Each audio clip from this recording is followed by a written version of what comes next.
Network is here. Hold no punches. I'm real revolutionary right now. Support this man, Black Media. He makes sure that our stories are told. Thank you for being the voice of Black America, Roland. Stay black. I love y'all. All momentum we have now, we have to keep this going. The video looks phenomenal. See, this difference between Black Star Network and Black-owned media and something like CNN. You can't be Black-owned media and be scared. It's time to be smart. Bring your eyeballs home. You dig?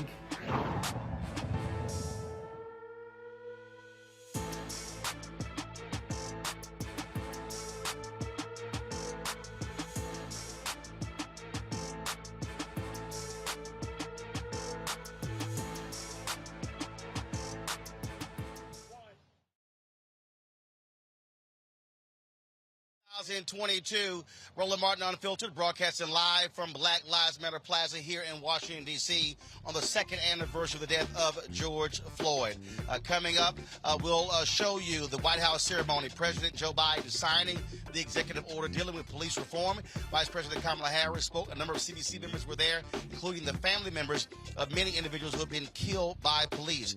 We'll hear from a number of folks with regard to that executive order. Mark Morial, CEO of the National Urban League, Congresswoman Joyce Beatty, Chair of the Congressional Black Caucus, Congresswoman Cory Booker. We'll also hear from Attorney Generals Keith Ellison of Minnesota, Kwame Raoul of Illinois, also Senator Amy Klobuchar, Senator Cory Booker. We'll also hear from the President of the National Organization of Black Law Enforcement Executives, as well as others. Also on today's show, we'll show you the clash today in the hearing on Capitol Hill between Senator Cory Booker and Republicans regarding the confirmation hearings of someone heading the ATF. There's not been a person confirmed by the United States Senate for the ATF since 2015. Republicans have been blocking that position. Cory Booker calls them out, saying, how can you be for police law enforcement, but you will not fill the position of the ATF? Also, we're hearing the names of the young folks who died in Uvalde, Texas. Unfortunately, 2 more children have died as a result of the gunshots from that particular shooting. Plus, we have the results from last night's primaries across the country, Georgia, Texas, and others. So it's a jam-packed show. You're watching Roland Martin Unfiltered. It's time to bring the funk on the Black Star Network. Let's go. He's got it. Whatever the biz, he's on it. Whatever it is, he's got the scoop, the fact, the find. And when it breaks, he's right on time and it's rolling. Best believe he's knowing. Putting it down from sports to news to politics. With entertainment just for kicks, he's rolling. It's on go, roll, roll, y'all. It's Roland Martin, yeah. Rolling with Roland now. He's funky, he's fresh, he's real, the best, you know he's Roland Martin now.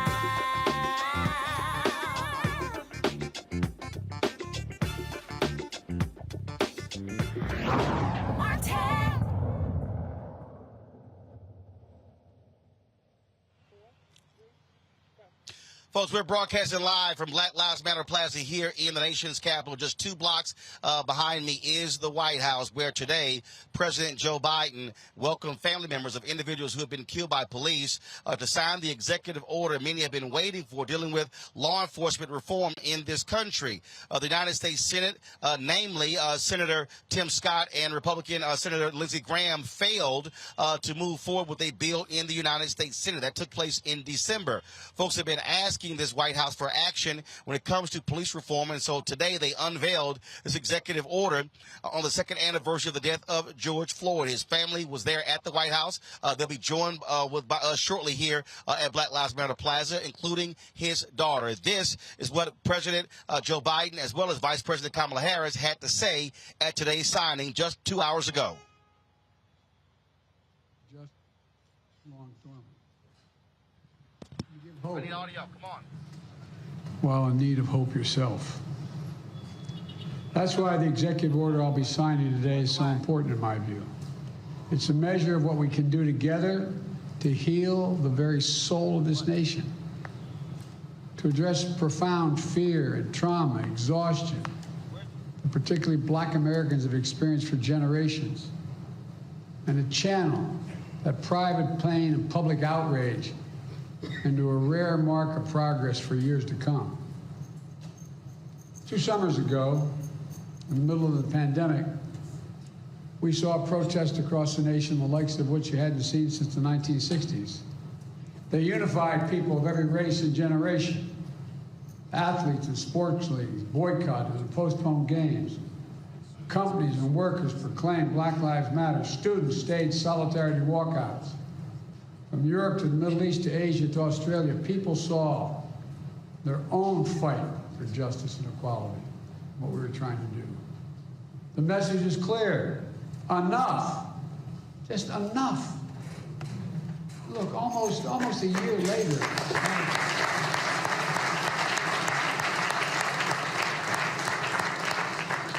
Almost a year later, the jury in Minnesota stepped up and they found a police officer guilty of murdering George Floyd, with officers and even a police chief taking the stand to testify against misconduct of their colleagues. I don't know any good cop who likes a bad cop. But for many people, including many families here, such accountability is all too rare. That's why I promised as president I would do everything in my power to enact meaningful police reform that is real and lasting. That's why I called on Congress to pass the George Floyd Justice and Policing Act. The Senate's in my desk. I know, of course, that today, following yesterday, that all of our hearts, of course, are with the people of Uvalde, Texas, with the parents, with the children, with all the folks who said goodbye yesterday morning to someone they loved, not knowing that that goodbye would be their last. Enough is enough. Enough is enough. As the president said last night, we must have the courage to stand up to the gun lobby and pass reasonable gun safety laws.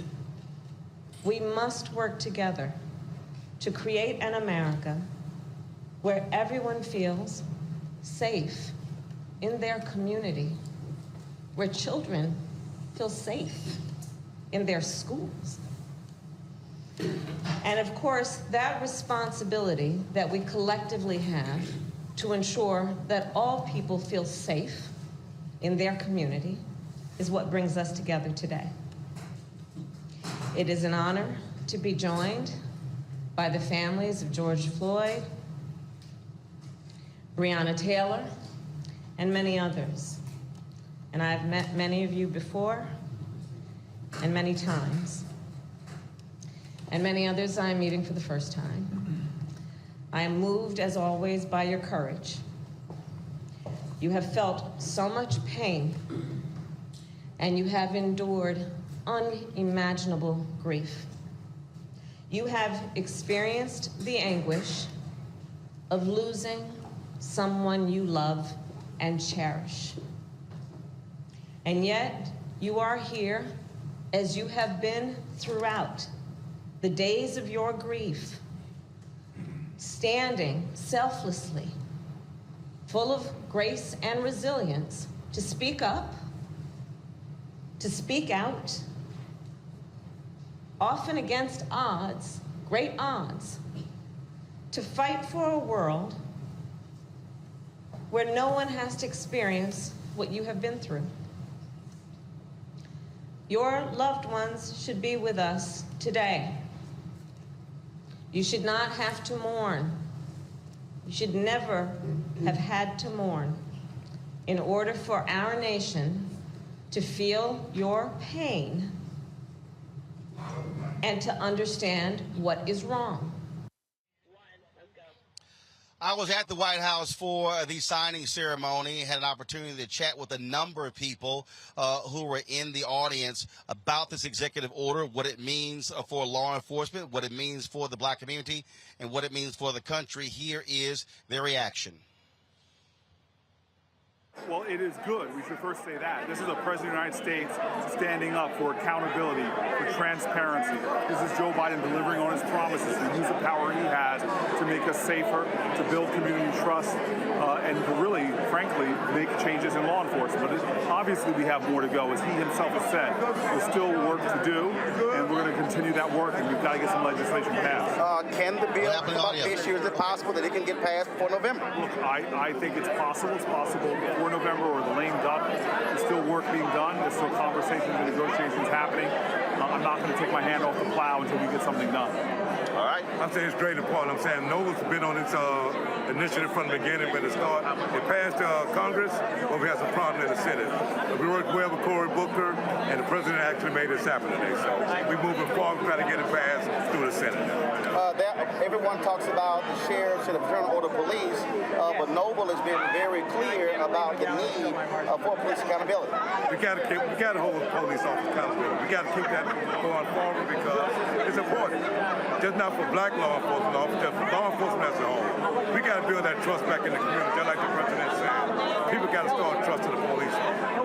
This executive order is necessary, but so much more needs to be done.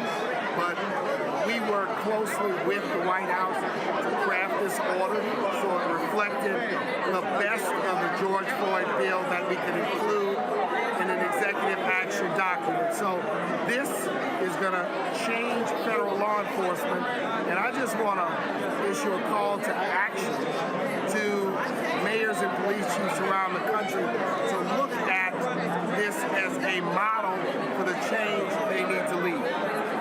I think today is a great start. We commend the president, the Congressional Black Caucus, and members like Cory and I and Karen Bass and Senator Booker. We've been fighting for justice on this, and so it's a start, but it is just that. It is progress. The president has done his job, and now Congress must do our job, especially our colleagues on the other side. Representative Bush? Yeah, exactly. 100% what the chairwoman just said. There are so many pieces. It's so nuanced, and we need so much. So much has been broken down that all of this adds up to accountability. It's adding up to transformative change that we need, that we've been fighting for a long time. Now we need actual law put in place that cannot be reversed when we get if we have somebody else in this seat. So we're calling on the Senate. We're calling on the Senate to do its job. The House, we did our job. The Black Caucus pushed this thing through. We did this back in the fall. We got to get this done. So you of course, longtime mayor. You understand issues with police department. You actually called in the DOJ for your police department. Talk about this executive order for someone who says out there, you know what, I don't necessarily believe it does enough. Well, it's an important day for the Floyd family and for the country. There's a way to make sure that we have appropriate police and community involvement. The president put his muscle behind his word, signed an executive order about the way it's got to be right. And it was a long time in coming. I wish Congress would act sooner rather than later. But in the absence of that, the president took strong action today. All right. Well, I will tell you, this is a real great day because even though the bill stalled in the Senate, Senator Booker and I turned to the administration and said, can you please do something? Can you please push the envelope? And that's exactly what this executive order is doing. And it is modeled after the George Floyd Justice and Policing Act. So police accountability, the database, chokeholds, no-knock, all of those provisions are in this executive order. So it was a victory day today. All right, cool. The president was leading by example. The Congress is yet to achieve passing George Floyd Justice and Policing Act, but the president is not waiting. He is led by example, and states and Congress should follow. All right, cool. Just your assessment of today's executive order signed by the president. Well, it was deeply emotional. So many families who've lost loved ones so tragically here. To witness the signing, this executive order is definitely a positive step. But as the president said, it's not a replacement for congressional action. You know, the case that my office did prosecuting Derek Chauvin for the murder of George Floyd, it was important, but it was one case. We need real systemic change. That's what this represents. So I'm really honored to be here. Feel like I got to witness some meaningful history and real happy about it, but still, we need a bill, and we're not going to quit till we get one. All right. The president was right. He was looking for Congress, which had the responsibility to pass this bill. George Floyd's death was seismic around this nation. The House passed the bill, the George Floyd Justice and Policing Act. Shame on the Senate. But finally, I believe we have an executive order that responds to the pain, the frustration, but the need for justice. It is an important step forward. I can go home to tell the George Floyd family that wasn't here in this room, and many of them were here, that their brother, their uncle, their relative was honored today, along with the other families who have suffered. And this is about trust and building trust with police. This is about putting light into protect and serve. And I was gratified to see law enforcement in the room. The major chiefs, head of that is an African-American chief. But there were people from federal law enforcement, the FOP, because they understood that if we're going to protect and serve and build the trust in this nation, this executive order had to be signed. So I think we're moving forward. Work to be done, but we have moved forward. And now we must move forward on voting rights. H.R. 40, the Commission to Study Slavery and Reparations, which I am insistent that we move on. And we must move forward as well on the idea and the necessity of ensuring that November 22 does not see another reflection of oppression and depression of votes in this country.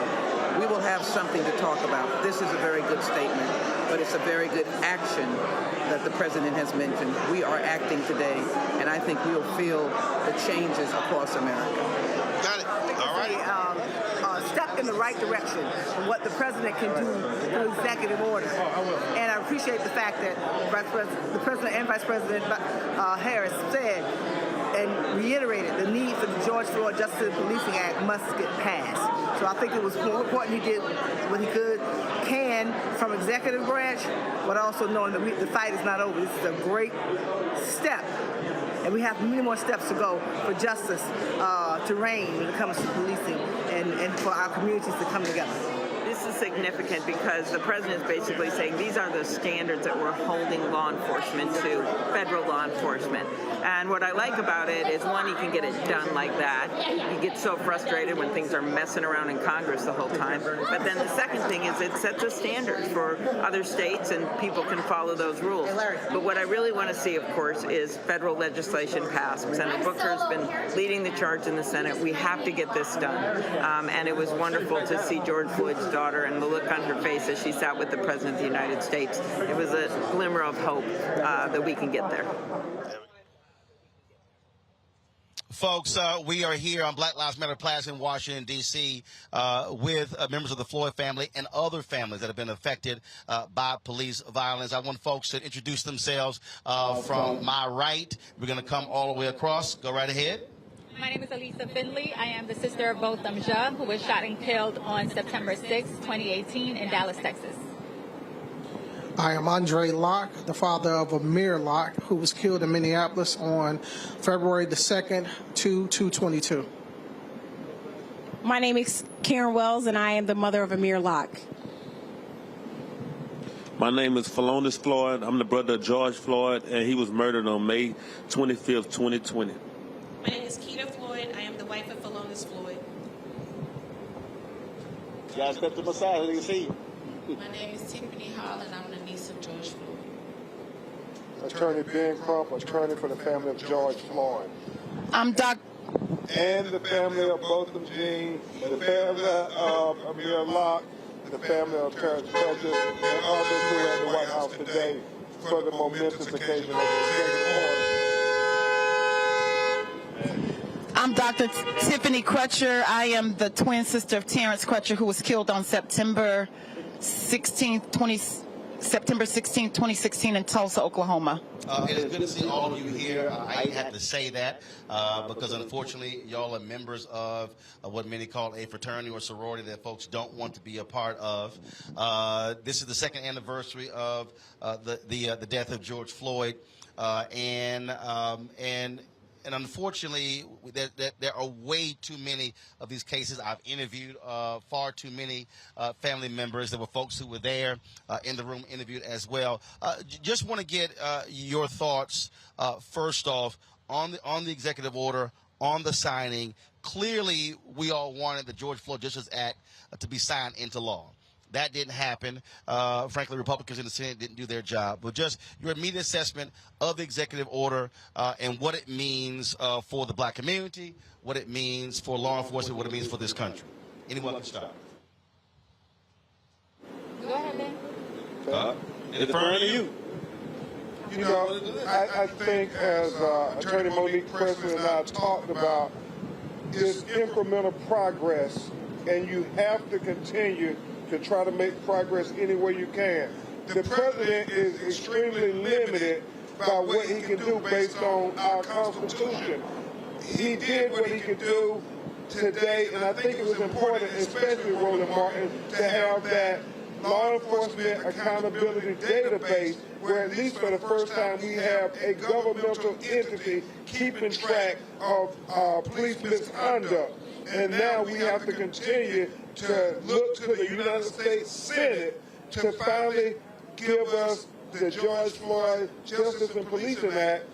And we have to remember, this is not going to be easy.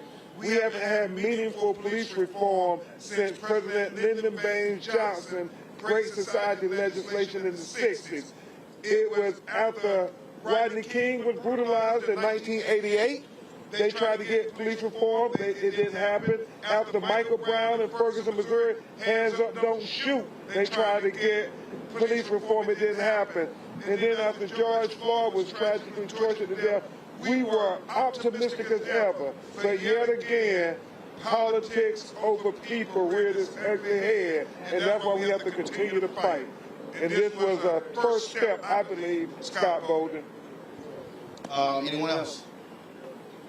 You know, I'll just jump in and say, you know, we appreciate the gesture. We appreciate it is historic to be there with so many family members who truly understand your pain and the purpose to continue to push. We've talked and these families, we've been to Capitol Hill time and time again, you know, starting in 2016, you know, I was lobbying, I was advocating for, you know, Congress to act. And I believe that if they would have acted back then, George Floyd would still be alive, Breonna Taylor would still be alive. But we know that our work is not finished. We know that we need for the House and the Senate to pass some meaningful and purposeful legislation like abolishing qualified immunity, changing the use of force standard in order for us to get some true accountability all the way down to the local level to prevent what happened to Terrence and Botham Jean and George Floyd from happening again. So we hope that this moment will be a trickle-down effect, and hopefully state lawmakers will use this as a model and adopt some of these policies so this can stop. First of all, I'd just like to thank President Biden for pulling forth an effort like this. It's a bittersweet moment, but we're stepping in the right direction. Like I said, my brother was murdered a while back, 2 years ago, but this is the day that, you know, his remembrance. So I clearly want to say this. All these families who screamed and mourned for their loved ones, they were in there. People were watching their television, and they've been waiting on this George Floyd Policing Act to be passed. It still hasn't been passed, but it's the law of the land right now. So we got to keep pushing. We got to keep fighting, because we all here, Alyssa, Buddy, Emil Locke's mom, Aaron, and Terrence Crutcher, and Roland, thank you for giving us this chance. And I got my wife and my niece here with me. So, you know, this is a moment in a lifetime that you really don't never get a chance to see something like this. It's a blessing right now. Thank you. Amen. Again, I am Andre Locke, Buddy, Amir Locke's father, and it was a historic moment for each of us, an historic moment for each of us to be there to experience the signing of the federal police reform. It's a start. It has to start somewhere, and justice will prevail. God has his hand all over this.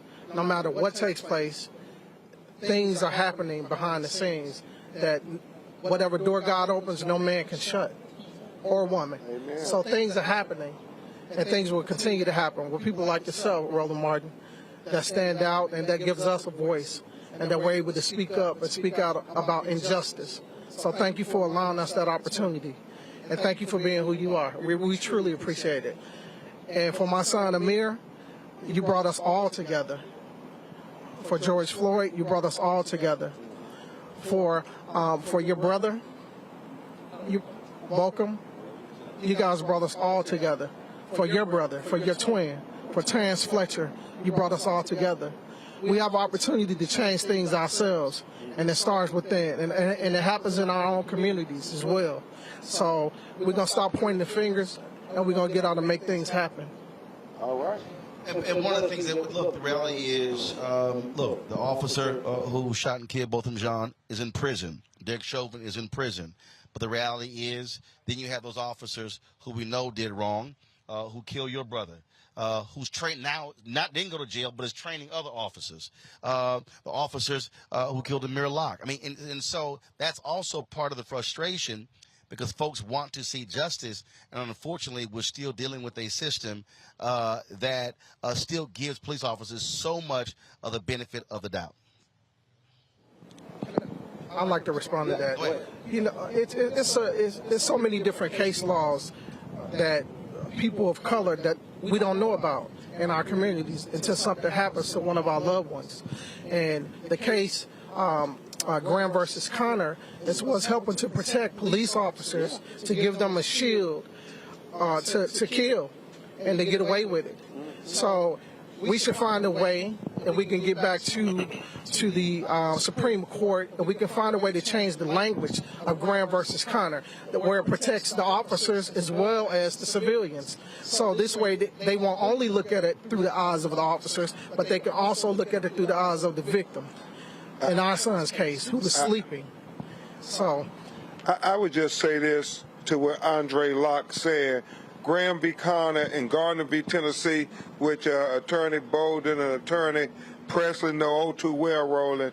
It was the Supreme Court creating law, judicial law of qualified immunity.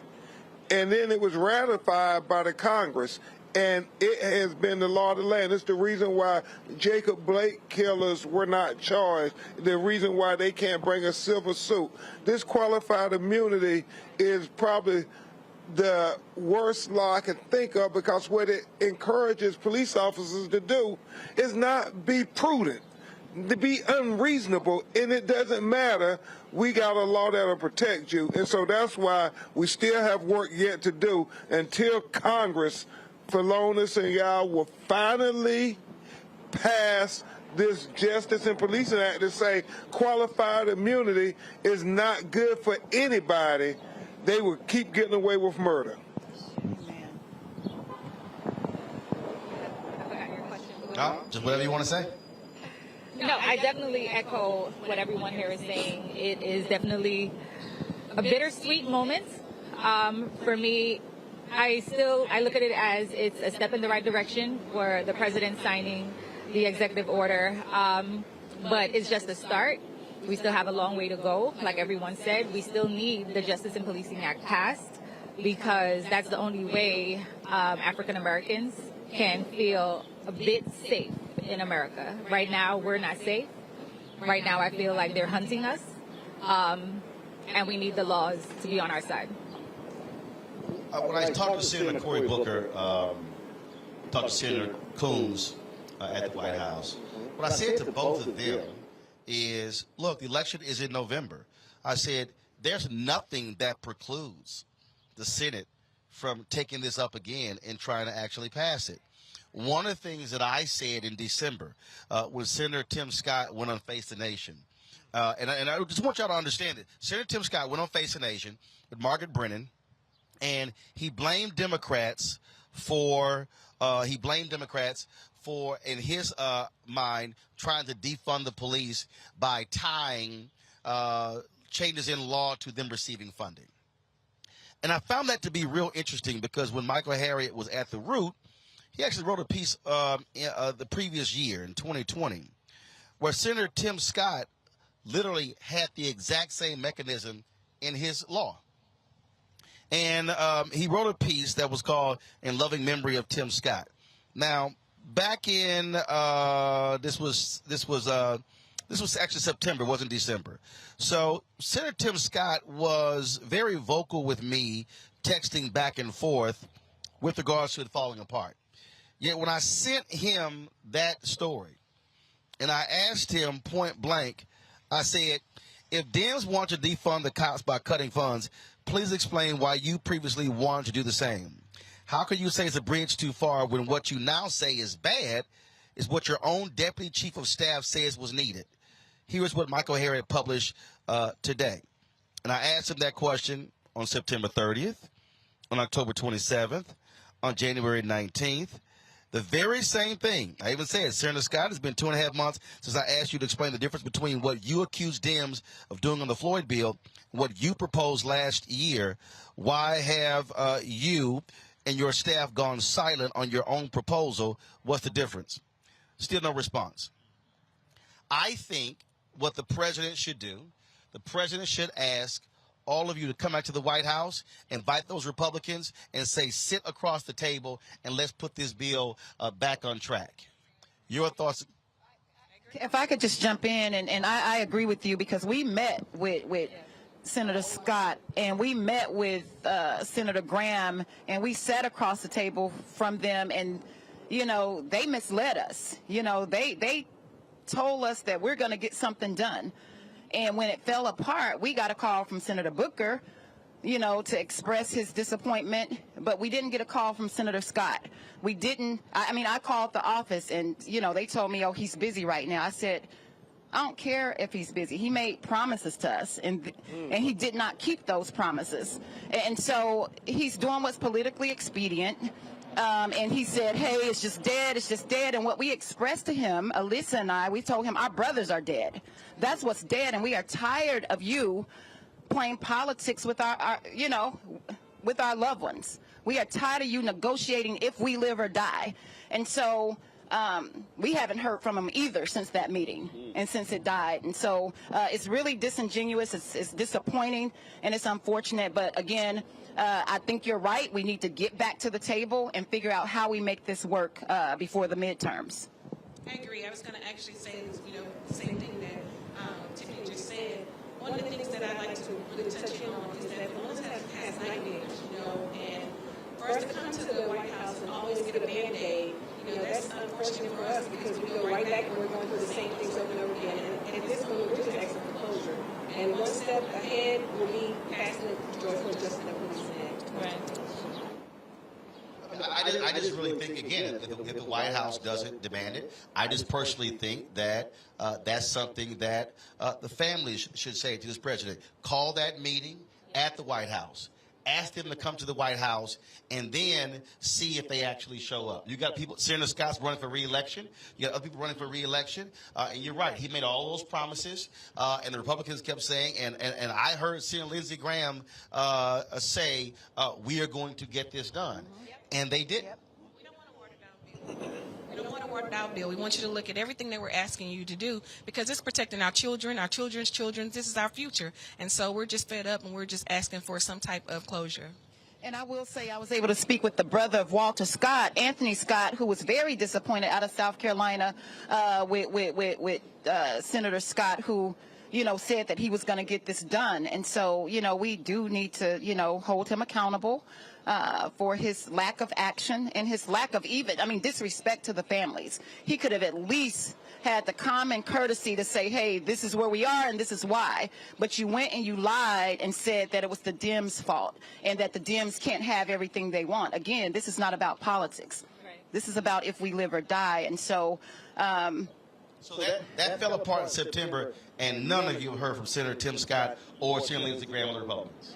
No, and that same weekend I ran into Senator Manchin and, you know, tied him down and I said, hey, what do you think about this? He told me he would go and meet with them and that he believed that this should happen and hadn't heard from him either.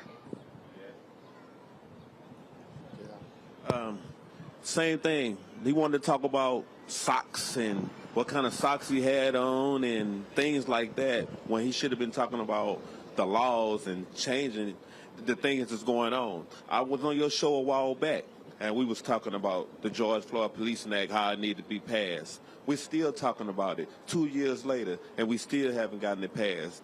It was Lindsey Graham and Timothy Eugene Scott. They sat there, they said, hey, we're going to get this done.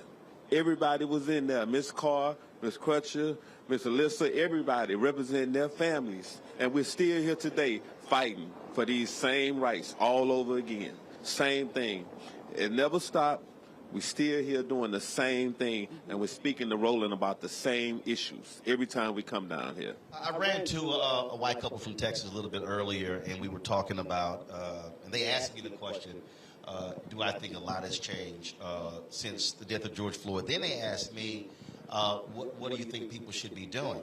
And in every single case, all of you dealt with, there were people who were protesting, there were people who were out there, people, and of course, when George Floyd was killed, people were all over the world. And the thing that I said to that white couple, what I said to them was, I said, part of the problem is all of those people who were out there went back home. Yeah. That protesting in the aftermath of his death, and the death of Terrence, and the death of Amir, and the death of Botham Jean, and the death of John Crawford III, and the death of Michael Brown, and the death of, I mean, I've had to interview the death of Sandra Bland. I mean, I can go on and on and on. Folk went back home. We also need all of those people, all the people who are black, people who are not black, to be putting pressure here. That's right. Imagine if all of a sudden they looked up and 10 or 20,000 descended upon Capitol Hill when they were here saying we're going to go to all 435 House offices, all 100 Senate offices. And so part of this is also getting the public to understand that they have to stay engaged, because if you study the Black Freedom Movement, so-called Civil Rights Movement, that thing wasn't just the protest in Birmingham or in Selma. It was a constant state of pressure. That's right. That's the thing. We go home and we get comfortable, and we forget until there's another victim. And we shouldn't have to wait for another victim for us to remember that we need to act. If we did something before, if we applied all the pressure, like everyone that came out to protest for George Floyd, if everyone applied pressure to their senators, to their government, maybe Amir Locke would still be alive right now. So it's on all of us. But I personally think Tim Scott needs to be held accountable, because I've had several meetings with Tim Scott from when President Trump was in office. I met with him, we spoke over the phone, several meetings, and still nothing. So he has a lot of explaining to do. He needs to come to the table and speak to all these families who are still grieving for their loved ones. Go ahead. While y'all talking, I'm seeing the text. Accountability. Accountability. Why is there such a lack of accountability all around the country? With police, with the politicians. No one wants to be accountable for their own actions.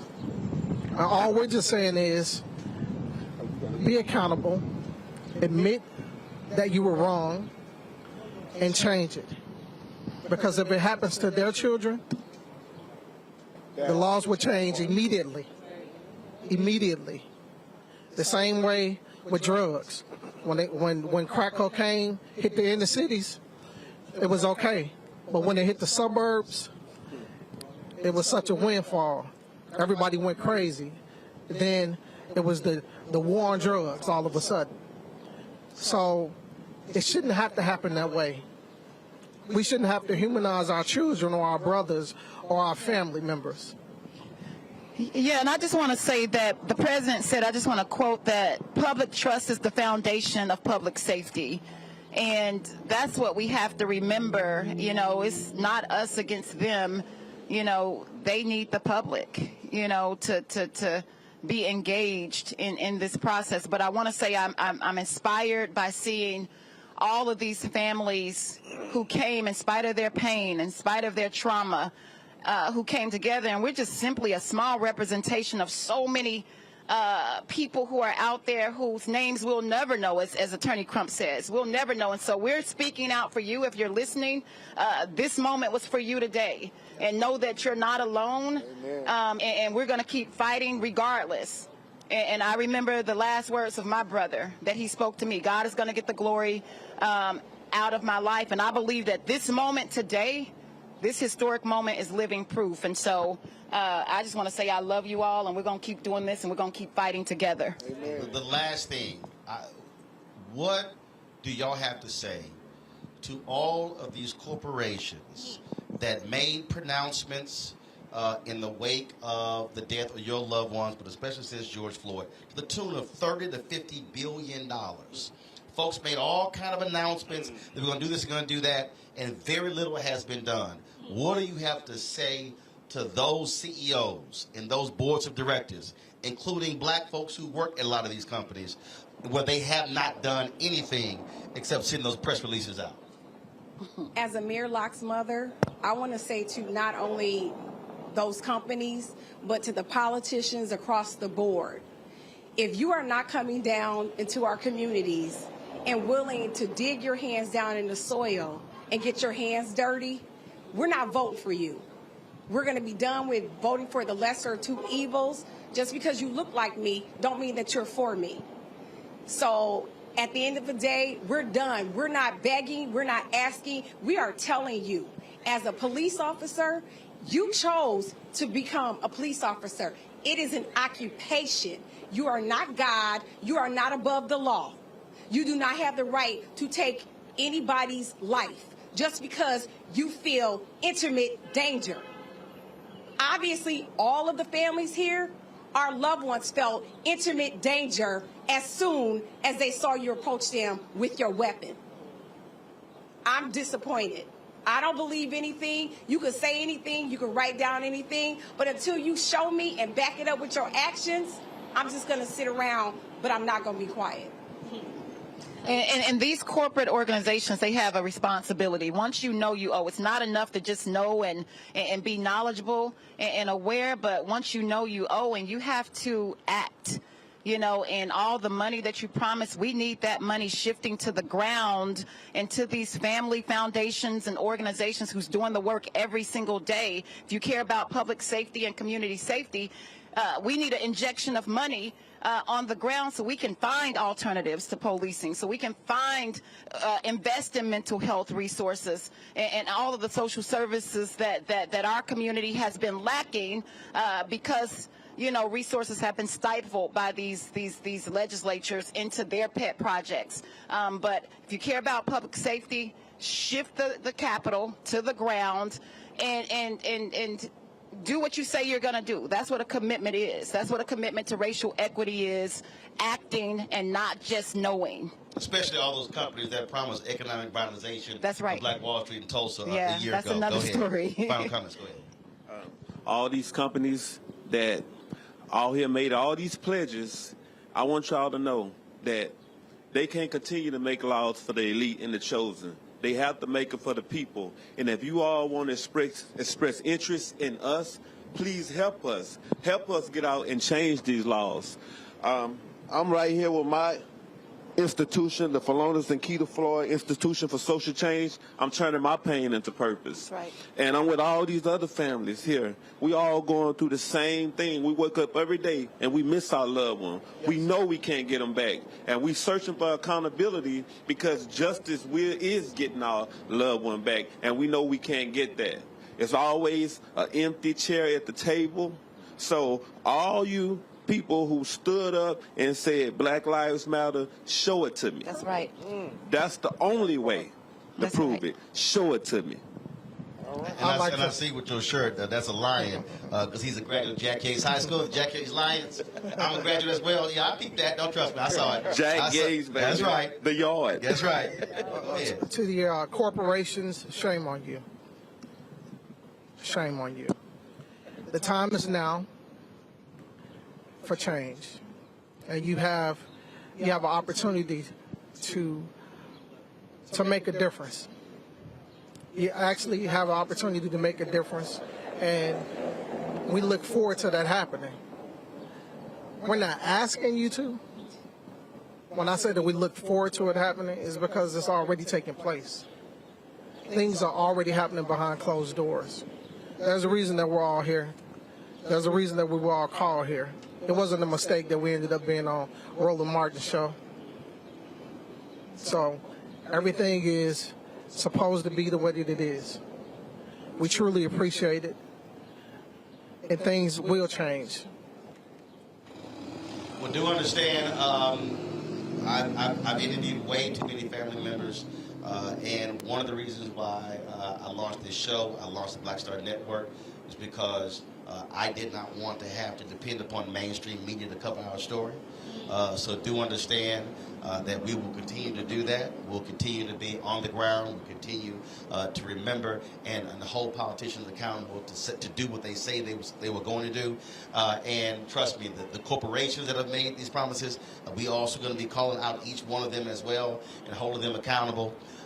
Because that's what we're supposed to do. Dr. King specifically called on black media to maintain a sense of militancy and not fall for the conservative, and that's really what we do. And so we appreciate y'all joining us, talking with us. Good to see all of you, and we're going to keep giving them hell. Yes. I appreciate Thank you it. so Thanks much for having us. Folks, thank you very much, folks. We're going to go to a break. We come back. We'll talk to our legal panel. Also, some breaking news out of Texas. Thankfully, police have thwarted another high school student in Richardson, Texas, who was found with the AR-15 and the AK-47 from shooting up that school. They stopped him before that actually happened. We'll give you more of those details when we come back on Roland Martin Unfiltered, broadcasting live from Black Lives Matter Plaza on the second anniversary of the death of George Floyd, right here on the Black Star Network.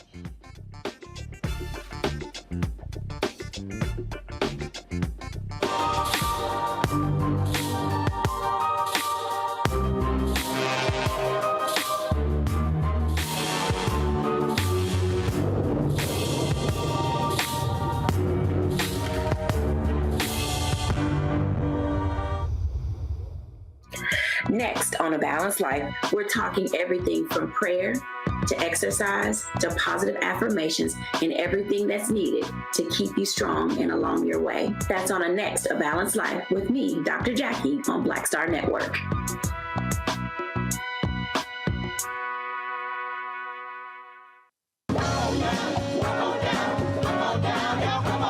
Welcome you to the launch of the Mass Poor People's Low Wage Assembly and Moral March on Washington, D.C., June 18, 2022. We are a new, unsettling force, and we are powerful. New, unsettling force, and we are here. We're rising up to demonstrate the compelling power that we, poor and low-income people, have to reconstruct society from the bottom up. And we need to do it with the loudest voices possible, the biggest actions possible. Because we know that there is no scarcity in this land. The only scarcity is the moral will to do what's right. Hold on, just a little while longer. We are those with sub-minimum wage jobs who can't afford sky-high rent. People with disabilities are the fastest growing minority group. It's crazy to me that in 2021, it's still legal for workplaces to pay a sub-minimum wage to people with disabilities. There are still so much trial and tribulations that we go through as Indigenous people.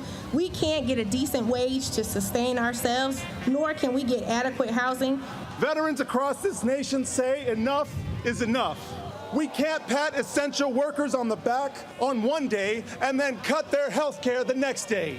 Health is a political choice. What more do I need to do to prove that my voice is just as valuable as anyone else's? There are still forces in denial that would try to slow walk our transition to a clean economy and a just future for us all. We have an immoral system run by immoral people. But together we walk, and we walk and we fight. It's time for a change. Reconstruyamos esta gran nación. See, we are people of resilience as we fight these interlocking injustices together. When we work together, mobilize together, and rise together, we become a voice for the voiceless, and we become an agent of change in a time where great change is needed. We need the third Reconstruction to ensure that deaf people, people with disabilities, and all people can have the right to live and to thrive. We know what they are doing, but the question is, what are we going to do?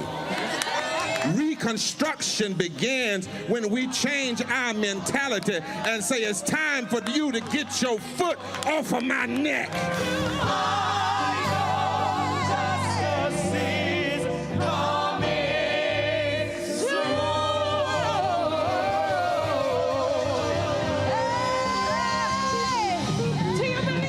This is Cheryl Lee Ralph. Hello, everyone. It's Kiara Sheard. Hey, I'm Taj. I'm Coco. And I'm Lily. And we're SWV. What's up, y'all? It's Ryan Destiny, and you're watching Roland Martin Unfiltered.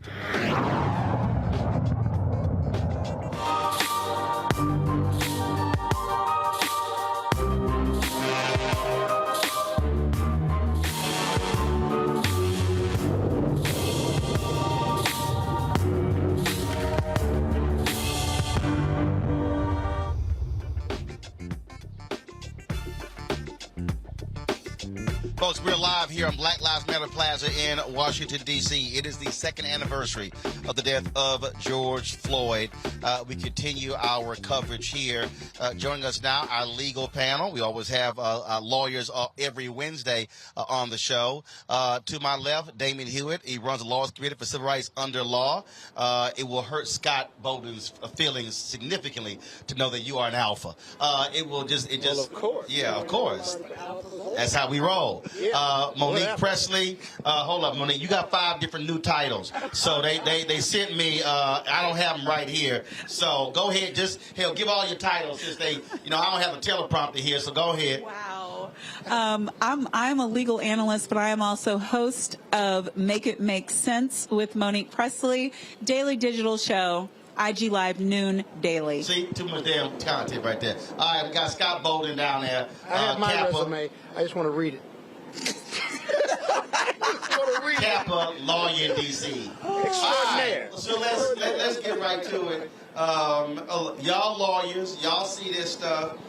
Give me your perspective, your real, honest perspective with regard to the executive order signed today by President Biden.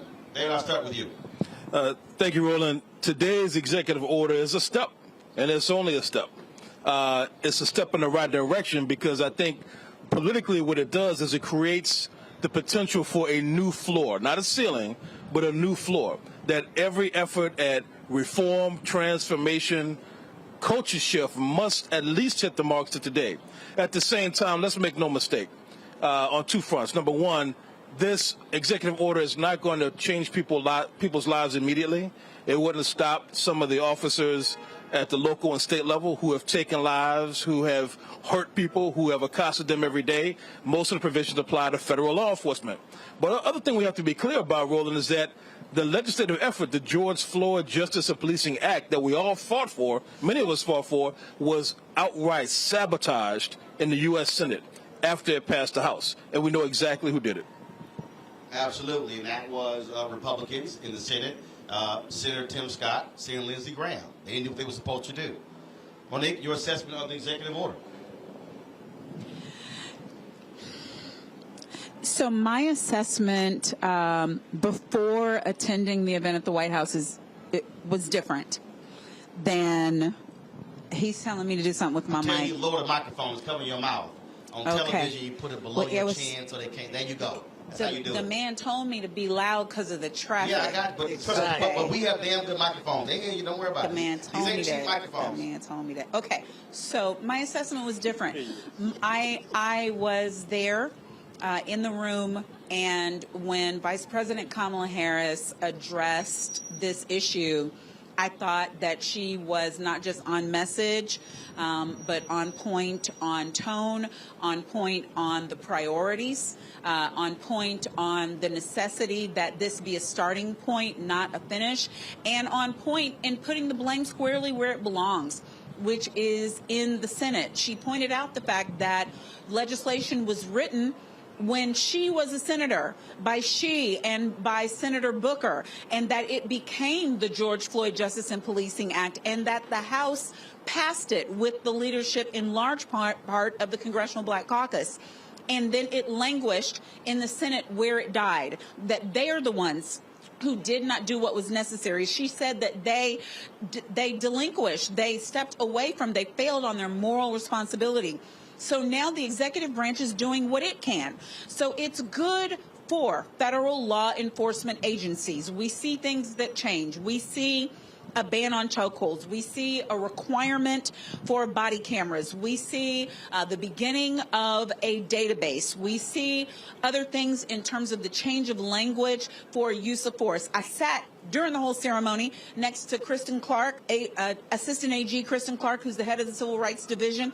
And she was encouraged about what we can do. I'm not bickering with co-counsel who's on here who just spoke, but I do think it does change some things today, where it refers to the DEA, where it refers to the FBI, where it refers to narcotics investigations. That's going to change today about when they can do a no-knock warrant, when they can use excessive force. So I think Roland's looking at me because I'm going long. So those are my thoughts, and I'm now going to pass it to my able colleague and partner in justice, Scott Bolden. Is there time for me to comment? Is there time for me to comment? I felt like an eagle eye kind of. I did too, but it was coming from this side. Roland, let me just say this: couple points, right? One, it's persuasive but not dispositive, but it's a good first step, as my colleagues have said. It's a huge step in the District of Columbia, though, because there are more federal police officers here than anywhere else, along with our local police officers, and very often they are accused of bad acts. So it's huge for the District of Columbia. But if we want real change, let's be real clear, right? There's a midterm election in September or November, if you will, right? We have to take the Senate back, right? We have to build on what we've done in the House. We can't lose seats. It looks like we're going to lose some seats in both houses, but black people, the base of the Democratic Party, can make a difference. This is the time now to make that difference. Whether you're going to the polls over the Roe v. Wade being overturned, the possibility, or you're going because of George Floyd, whatever reason, or you're going because people died for you to have the right to vote, this is the time to get this done. And it's the only way it's going to get done. And so we need to make sure that our get out the vote efforts in Georgia and elsewhere are connected to the George Floyd Police Act, because we can get it done in the next Congress. Roland, I think Scott is a convert. Yeah, because go ahead. He was singing a completely different tune 3 weeks ago. I said we need to do it. He said all is lost. I didn't say we weren't going to do it. He said it wasn't going to happen. We got into one of our most hated exchanges behind that. The Dems are a long way from the midterm, from winning the midterms. I'm encouraging people to vote because it's tied directly to the legislation, the Voting Rights Act, as well as George Floyd Policing Act. It's tied to that success. I've been very consistent about that, as opposed to you and Roland telling me about what Tim Scott and the South Carolina senator were going to do, as you sat next to them and you looked them in the eye and you believed them. At least that was about 6 months ago, a year ago. I never believed him. That's what you're referring to. You are exactly right about that. I'm going to own it, because I never believed Tim Scott because he never said anything believable. But what I did accept as true at that point was that they were actually trying to do some work, and Senator Tim Scott turned out to be a fraud and a liar, the greatest and hypocrite. I will never. In the Senate. I will never. No. I said to Attorney Crump and anybody else who would listen, if being on the team involves sitting and meeting with that man, count me out, because there is no credibility to his name. He is a discredit to our people. I expect nothing from him by way of anything that would keep our children safe, that would keep women's bodies safe, that would keep, go ahead and tell me you grew up poor. Well, apparently you don't remember it that well. You talk about it, but it doesn't touch you anymore, because he had an opportunity to do something and to push legislation. And I believe Lindsey Graham, when Lindsey Graham said, sitting next to me, if it's going to happen, it's going to happen with Tim Scott right there. Right, and that might have been that might have been misdirection. But here's the thing: it wasn't misdirection. He had that power. I realized that we all got played to an extent, because the voice in the back of my head was believe it when Mitch McConnell says he's going to allow it to happen. And what we understand now is that all along the plan was we're going to run on high crime. We don't want to see reform, let alone transformation. We want to run on them talking about defunding the police. We want to run on that stuff. So there was, in hindsight, this is not letting Tim Scott or anyone else off the hook.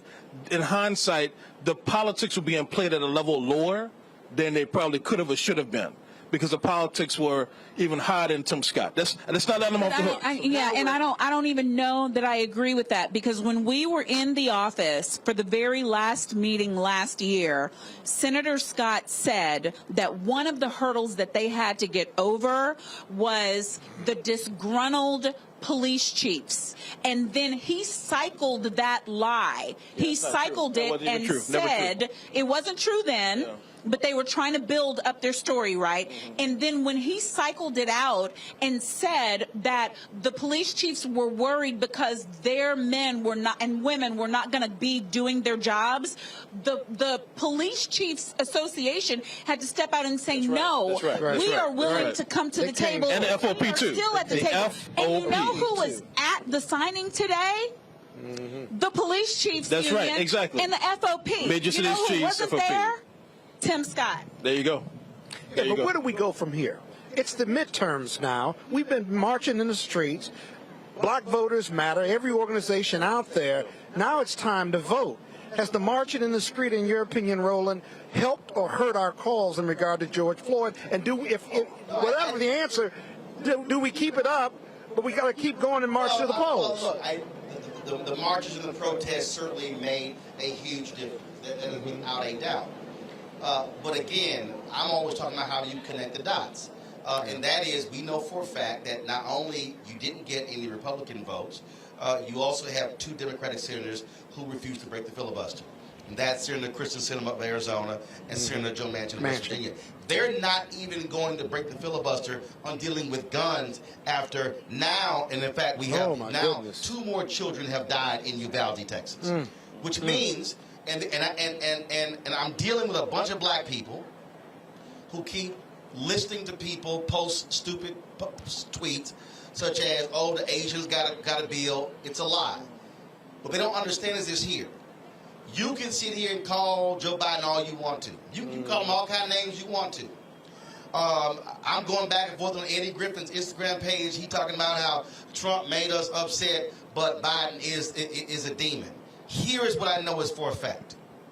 If a Republican senator, if Senator Ron Johnson gets reelected in Wisconsin, if a Republican wins the Senate seat in Pennsylvania, if a Republican wins the Senate seat in North Carolina, if Marco Rubio retains his seat in Florida, if Republicans defeat the Democratic incumbent in Nevada, if Herschel Walker beats Senator Raphael Warnock in Georgia, if you see Republicans, if you see Senator Rand Paul retain his seat against Charles Booker in Kentucky, if you see Senator John Kennedy get reelected over Gary Chambers Jr. in Louisiana, I can guarantee you there's no way in hell you're going to see a criminal justice bill. It will never happen. Right. You're not going to see any civil rights legislation. But what I can say, if Democrats turn out and hold the seat in Nevada, hold the seat in Georgia, hold the seat in New Hampshire, and then win in Wisconsin, get Sherry Beasley over the hump in North Carolina, get Fetterman over the hump in Pennsylvania, get that seat in Florida, they potentially could have 54, 55, 56. Right. Now you've negated the 2 votes of Sinema and Manchin. They won't and if other Democrats who've been hiding behind Sinema and Manchin now come out and say, I don't want to get rid of the filibuster as well, now you know who you're targeting. And if Democrats then control the Senate, now Sinema's up for re-election in 2024. I don't think she's going to run again. But again, you got to win. And so folks who are watching and listening, if you decide to sit your ass at home, you're going to guarantee there'll be no George Floyd Justice Act. Well, look, young people, you're going to guarantee there'll be no gun control. Young people are wondering, what should I be voting for, right? We're out here at Black Lives Matter Plaza, around the corner from my office at the Lawyers Committee, where just like around the country, hundreds, thousands or more people protest, and they wonder, where's the change that we call for? But I think here's the thing, to your point, brother. I need those folks we need them. We need them. That change don't always happen in a year exactly. or 2. I'm with you. And that's the point I'm going to make now, that, look, if you think about all the elements you need for a movement, we can't litigate our way out of it. We haven't been able to legislate our way out of it. And protest alone is enough. We need all these things clicking just to get the change we got today. I need you to restate that because, again, there are people who completely miss that whole point. Yeah. You said? Yeah, we can't legislate our way out of it. Alone, we can't alone. We can't litigate our way out of it alone. And we can't protest our way out of it alone. We need all of these elements clicking in concert. Which is why what I have been saying to all of these millions of people and the cities all across this country and across this world who were protesting the aftermath of George Floyd's death, y'all can't stay at home. You got to put the pressure. You got to drop 10, 20,000. Dude, I don't think people understand what the reaction would be. And I'm not saying I don't believe in calling protests on a Saturday when they all going home. I'm saying, what do you think the reaction will be if 10 or 20,000 people showed up when they were in session and said, we go into the offices of all 100 senators, or forget, you know the Democrats who you got. So really, you can say 60. It's about 10 who going to waffle. Say, we going to hit 60 senators, 10,000 people. And then say, we don't see action, we back next month. Then a month after. That's how it happened. Folks are watching. Go read the book on Clarence Mitchell. He was called the lion in the lobby. He was called the 101st U.S. Senator because he was the head of the D.C. Bureau for the NAACP. He was the one who was knocking on all those doors. Right. It ain't going to happen just hoping. Right. It happens. Folk got to put the level of pressure. But if folks sitting there behind at home, you can guarantee you ain't going to see a bill. The Republicans in charge. You know, I worry about voter disillusionment.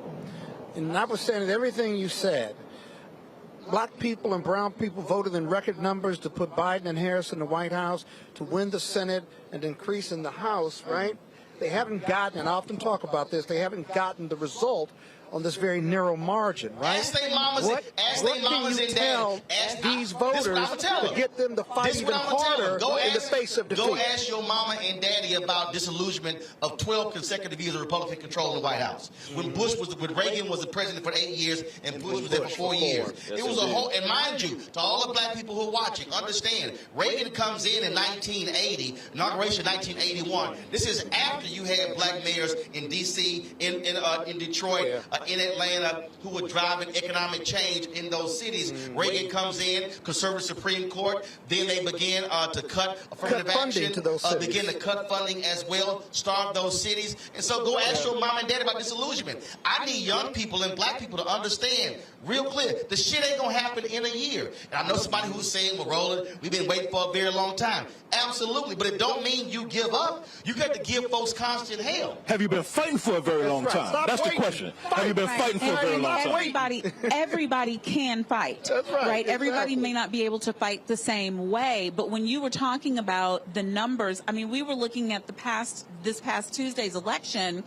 We were looking at 400 votes here. You know, we were looking at 1,100 votes there. And one of the things... Cisneros lost to Cuellar by 177 votes in Texas. Summer Lee beat AIPAC dropped $5 million against her. She won by 500 votes. So when that happens, what I'm now thinking about, I was having a conversation with Attorney Crump about it, just trying to talk to some lawyers in Tennessee this past week about re-enfranchising citizens who have felony convictions, and all of these laws that are on the book, which should be unconstitutional but are not, about paying your fines. You don't have to be a millionaire or billionaire to decide that you are going to pay off somebody's fines who can't afford it so that they can vote. There are thousands of people who would love to vote, who cannot afford it. That's what the Florida Rights Restoration Coalition has been doing. And they can only do as much as they can do, right? And we always go to Robert Smith or Oprah or Tyler. You ain't got to be any of those people. You can be a thousandaire and help somebody who can't afford a $200 fine to make sure that they vote. Make a donation to those organizations. I want to bring in Ms. Noor, co-executive director of the Black Visions Minneapolis. She joins us now from Minneapolis. Miski, glad to have you on the show.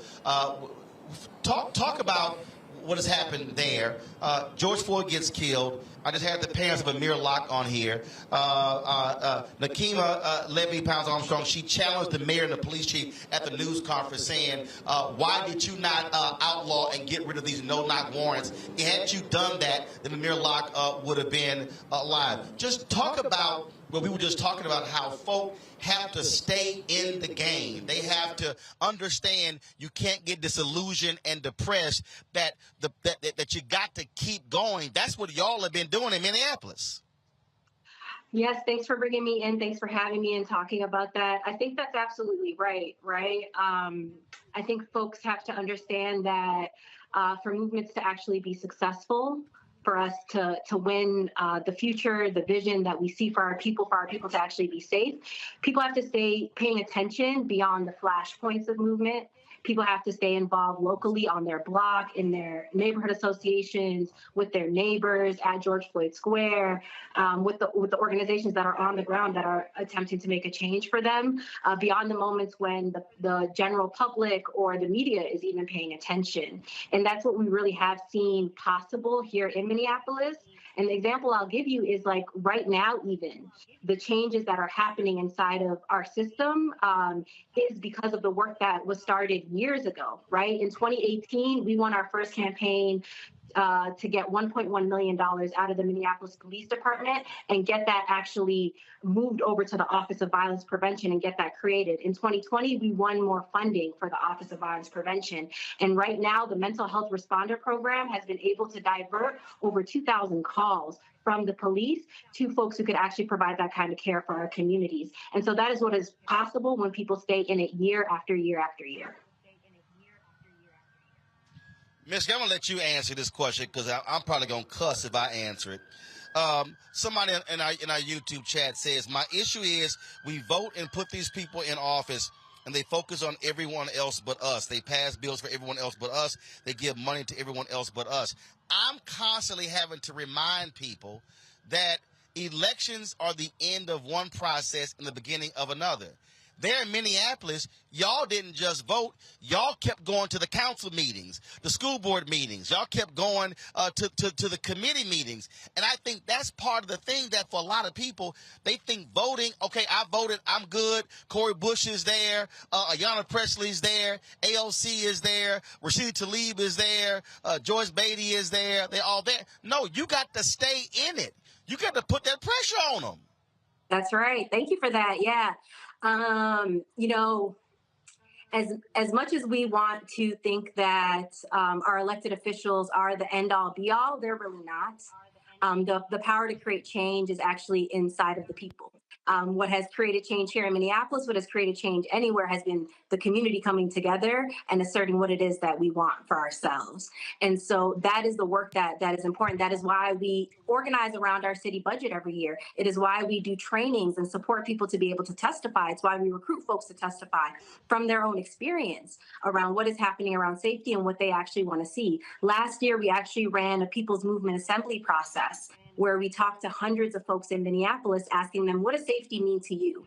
What does it mean to feel safe on your block? What does that mean for what the city council has to do and move from here, right? And so we're actually creating a people's agenda, people's budget from that we're actually able to hold our city council accountable to, because at the end of the day, we know that it is the people that are actually able to create change and that we have to hold our elected officials' feet to the fire. You know, when we saw our city council commit to defunding the police, it is because thousands and thousands of us were out in the streets demanding it and calling for it. And so elected officials are not the vanguard.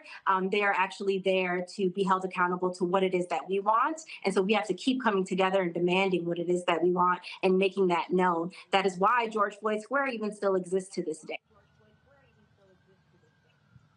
Danny, you want to jump in? Go ahead. So this is the system from Minneapolis. This is the kind of smart, strategic fighting that we need. Because remember, policing is not a national issue in terms of where the harm is felt. It's a hyper-local dynamic and problem with 18,000 law enforcement units throughout the country. And so the fight can't just be with our gaze on the White House or our gaze on Congress only, or our gaze on Black Lives Matter Plaza only. There's a Black Lives Matter Plaza, there's a family in mourning, there's leadership, and there's power and activism in every community in this country if we harness it and if we leverage it, and if we work together in concert. So I commend what they're doing in Minneapolis. They've been fighting for a long time, and they're sustaining that fight with new leadership, and I love to see it. But what's amazing about that dynamic that you just talked about is that it's a very local issue, but it's happening in thousands of police departments that rises to a national crisis in regard to police violence against people of color and their lack of training and who and why and how they're hired, right? Like, who are you hiring to give a gun and a badge to? Are they susceptible to being more racist? Are they susceptible to escalating versus de-escalating? They're tests to be able to show that in an individual. besides what their reaction time is. How fast or how hard or how accurate they can shoot a gun. Yeah, that's the only training that happens in some places. Yeah, that's right. Right, but that's where what the president and vice president did today comes in again, and that's where, to your point, voting comes in again. Yeah. Because they are now about to, through this executive order, require the anti-racism bias training, the testing for federal LEAs, for federal law enforcement agencies, right? But it can be a gold standard. It can be a model for the way that it's done on the state level and on the local level. But we've got to vote in people on the state and local level who believe it, who care about it, who are going to push it. So it's the best we can do. It's the best we can do without legislation. You can't ask them, are you a racist? Of course. 99% of the people will tell you, I'm not a racist. Are you prejudiced? Right. No, I'm not prejudiced. But culturally, because I don't have that racism gene, I've been taught in my environment, even in my home, to be that way. Hold on, David. Yet I deny it. Miski want to jump in. Go ahead. I'm sorry. Yes, I was going to say thank you for that point, and I really want to say what we also elections and voting is that way to, as an opportunity to actually identify people so that we can continue to talk to them, right? So we ran a ballot initiative to get a Department of Safety here in Minneapolis, and while the ballot measure did not pass, 62,000 people voted yes on it. 62,000 people here in Minneapolis voted for a new vision. That's where people then voted for our mayor. And so now it is our responsibility to go talk to those 62,000 and about what safety looks like to them and continue to engage them so that they stay involved in movement. Because what we do know is that executive orders, federal investigations, failed reforms, consent decrees, and oversight means have been completely inadequate to keep Black people safe. And so we need to actually do the work to educate our people on the fact that more is possible.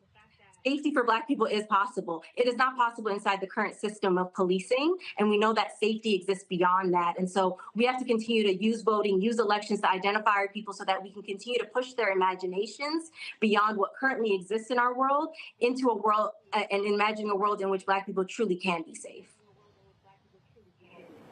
All right, Miski Noor, we appreciate you joining us on the second anniversary of the death of George Floyd. Certainly keep up the good work there in Minneapolis. And the last 2 years we've been here in D.C., so maybe we'll do next year there from Minneapolis. Come on through. George Floyd Square is great. We're going to be having events all weekend that are held down by the George Floyd Global Memorial Foundation. I'm actually about to head over there for the candlelight vigil that's going to start in about an hour or so. So thank you so much for including me, and y'all have a great day. Thank you for thinking of Minneapolis. We appreciate it. Thank you so very much. Folks, we're going to go to a break. We're going to talk about Uvalde. 2 more young folks have died. We'll also talk with a school leader here in D.C. About, again, what students, what teachers, what parents are saying in the wake of this last shooting. And we'll also give you the breaking news where police have thwarted a second shooting in Richardson, Texas. We'll give you those details when we come back. You're watching Roland Martin Unfiltered right here, broadcasting live from Black Lives Matter Plaza in the nation's capital on the second anniversary of the death of George Floyd on the Black Star Network. Back in a moment.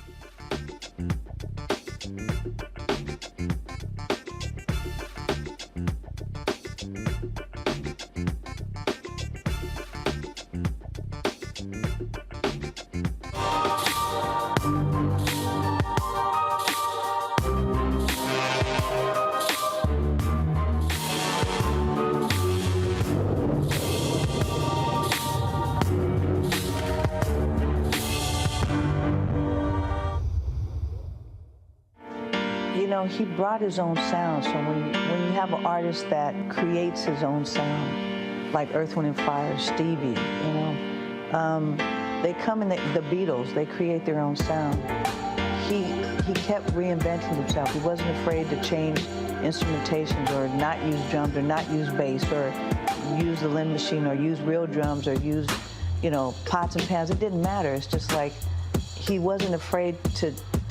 The sound was different every time he did an album, completely different, And the things that he wrote about, it was things that he felt he needed to speak about. So a lot of honesty,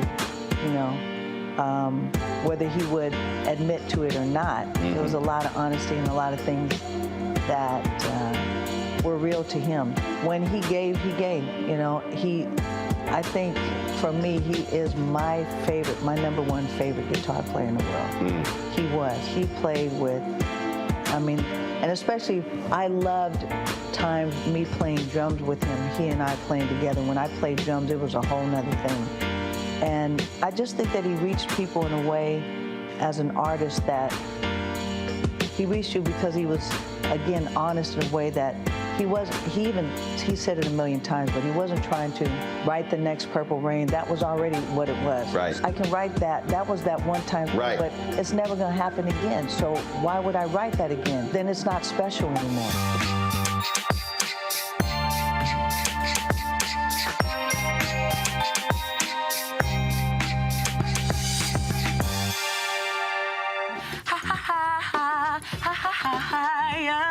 Hey, I'm Antonique Smith. What up, Lana Well, and you are watching Roland Martin Unfiltered.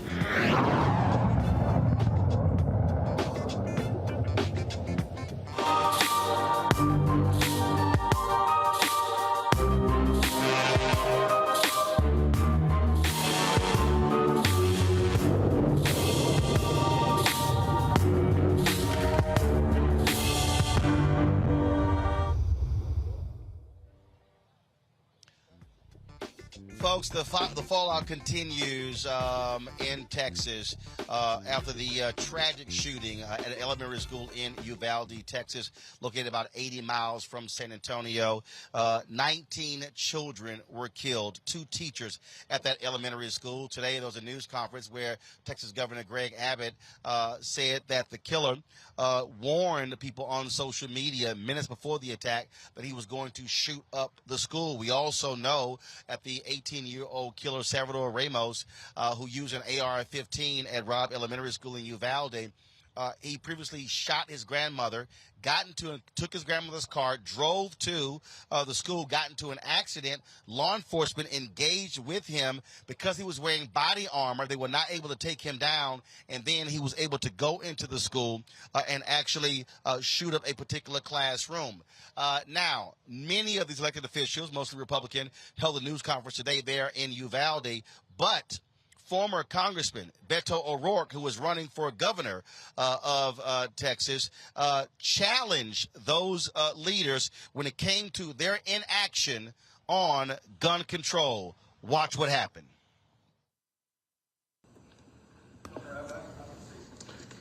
Excuse me. Excuse me. Excuse me. Sit down. You're out of line and an embarrassment. Hey, sit down and don't play this. Next shooting is right now, and you are doing nothing. No, he needs to get his ass out of here. This isn't the place to talk this over. This is totally predictable. When you, sir, you're out of line. Sir, you are out of line. Sir, you are out of line. Please leave this auditorium. I can't believe you're a sick son of a bitch that would come to a deal like this to make a political issue.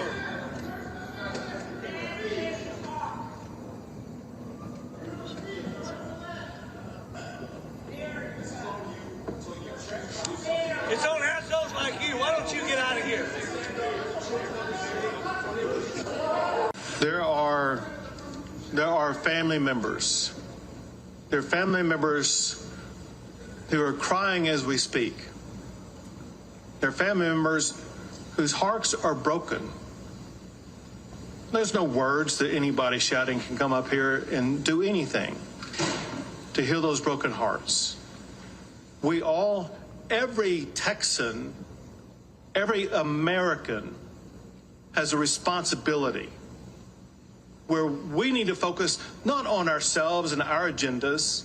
We need to focus on the healing and hope that we can provide to those who have suffered unconscionable damage to their lives and loss of life. We need all Texans to, in this one moment in time, put aside personal agendas, think of somebody other than ourselves, think about the people who are hurt, and help those who have been hurt. It is absolutely wrong. In fact, it is insane. The governor talks about mental health. It is insane that we allow an 18-year-old to go in and buy an AR-15. What the hell did we think he was going to do with that?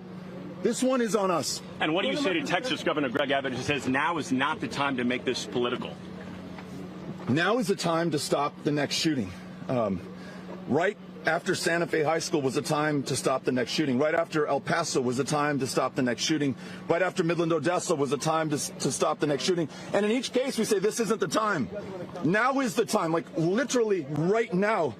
That's why I'm here. That's what we want as a state. That's what I want as a parent. I've got 3 kids who are in high school and middle school and elementary school. That's what they want. And I face their judgment and my conscience and ultimately my maker for what I do when I have the chance to change this. And I'm going to do everything in my power to change this. And I am not alone. The majority of Texas is with us on this right now. The majority of Texas is not reflected by that governor or those people around the table who talk about mental health care or say that this is pure evil or that it was absolutely unpredictable. This is predictable. It will happen, and it will continue to happen until we change course. We've got to change. Well, it's quite interesting to listen to Texas Governor Greg Abbott say, don't think of yourself in this situation, when last night he literally attended a fundraiser in East Texas. Now, when he was asked about it at the news conference, he said, I simply stopped by there to let people know that I couldn't stay, that I had to get back to Austin. You didn't have to stop. You could have called someone and told them that. Then he was asked, is he going to be speaking at the NRA convention, which is in Houston beginning on Friday? He says, my focus is right now, I'm taking this one day at a time. He could have easily said, no, I'm not going to speak at the NRA convention, but he chose not to do so. That's because he is thinking about himself. And so I have no respect for Texas Governor Greg Abbott or his sidekick, Lieutenant Governor Dan Patrick, because they have given lip service. The mass shootings that have happened in Texas, 4 of the largest mass shootings in the last 5 years in America have happened in Texas. A church in Texas, 26 killed. In El Paso, 23 killed, 10 killed in Santa Fe, and now in 2021 killed there in Uvalde, Texas. And so I don't want to hear anything from Abbott, from Patrick, Senator John Cornyn, or Senator Ted Cruz when they have chosen not to support sensible gun control legislation. The impact on so many folks across the country. My high school, they posted a notice yesterday saying backpacks or other bags were going to be forbidden. Schools, this is, of course, caused a significant problem all across this country. Schools, principals, teachers, parents nationwide are fearful of what may be next. We got the news a moment ago, about 30 minutes ago, in Richardson, Texas. Police announced that they had thwarted a shooter at Bruckner High School in Richardson, Texas. The student was captured with an AK-47 replica and an AR-15 rifle inside of his vehicle. The Richardson Police Department put the statement out saying that took place this morning around 10:55 as well. And so he was seen holding a rifle. Cops were called, and then they were able to stop him. We're joined right now, folks, by Pat Brantley. She is the CEO of Friendship Public Charter Schools here in the nation's capital, and also one of her students, the 9th grader, Anise Fullington. Glad to have both of y'all here. I'll start with, Anise, I'll start with you. Being a student, I saw some tweets yesterday that were so sad. There was one parent who he was talking to his child, and the child said, "Dad, what are you watching?" And he told him, he said, "Oh, it's okay. We've been trained for that."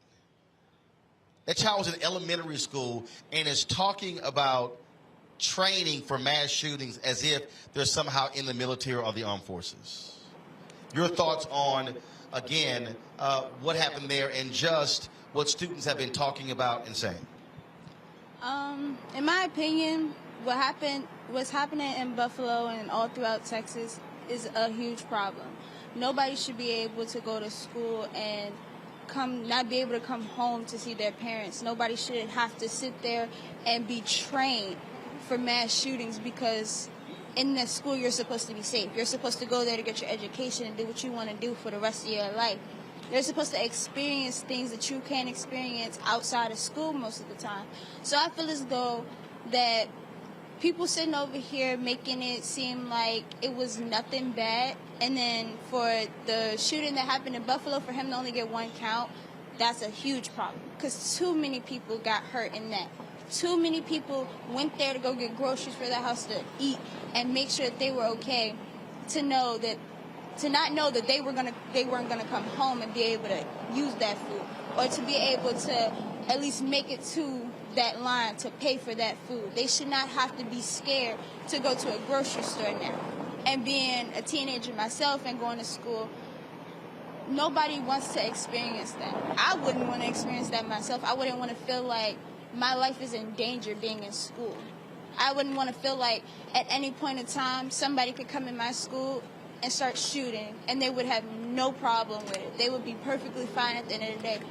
But families would be going through it. Families would be feeling all the pain, all the grief, everything that comes along with losing a loved one, especially your child. Pat, I have 3 siblings who were our teachers, my niece, countless aunts and uncles and cousins who are educators. We now know that those 2 teachers literally threw their bodies over students, shielding them. One of the students that survived said that his life was saved because she put her body over that. And then you have these people who are saying, oh, let's arm teachers, let's train them. I'm sorry, a teacher is not trying to sit, you're trying to educate children. You're not sitting here thinking about walking around a classroom with a gun on your holster as if you were somehow quasi-law enforcement. As a CEO of multiple schools, what was your reaction to what happened, and how did you have to brace your education community? My reaction is the country's reaction. It's grief, it's anger, it's fear. Let's just think about this. People talk about test scores and education, etc. You know what my most basic responsibility is? The kids you sent us in the morning are coming home to you in the afternoon. And that teachers don't have to put their bodies in the line of fire. All these people who will say, we respect our teachers, we love our teachers, we are here for our teachers, and putting out legislation for what kids could do, what teachers should do. Let's protect the people who are educating our kids. Let's not think that having them carry a gun is the solution. It is not. Our teachers right now are training 3-, 4-, and 5-year-olds to shelter in place. They are figuring out how to lock down their schools and their rooms so that someone won't come in and shoot them.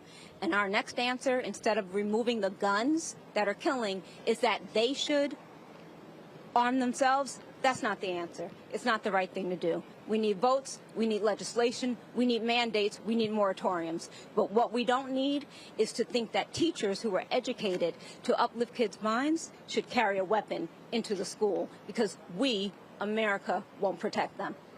Anise, are you and your fellow students, I mean, are y'all having these conversations? I mean, when these things happen at one of these schools, what is the conversation like among students about when these shootings happen?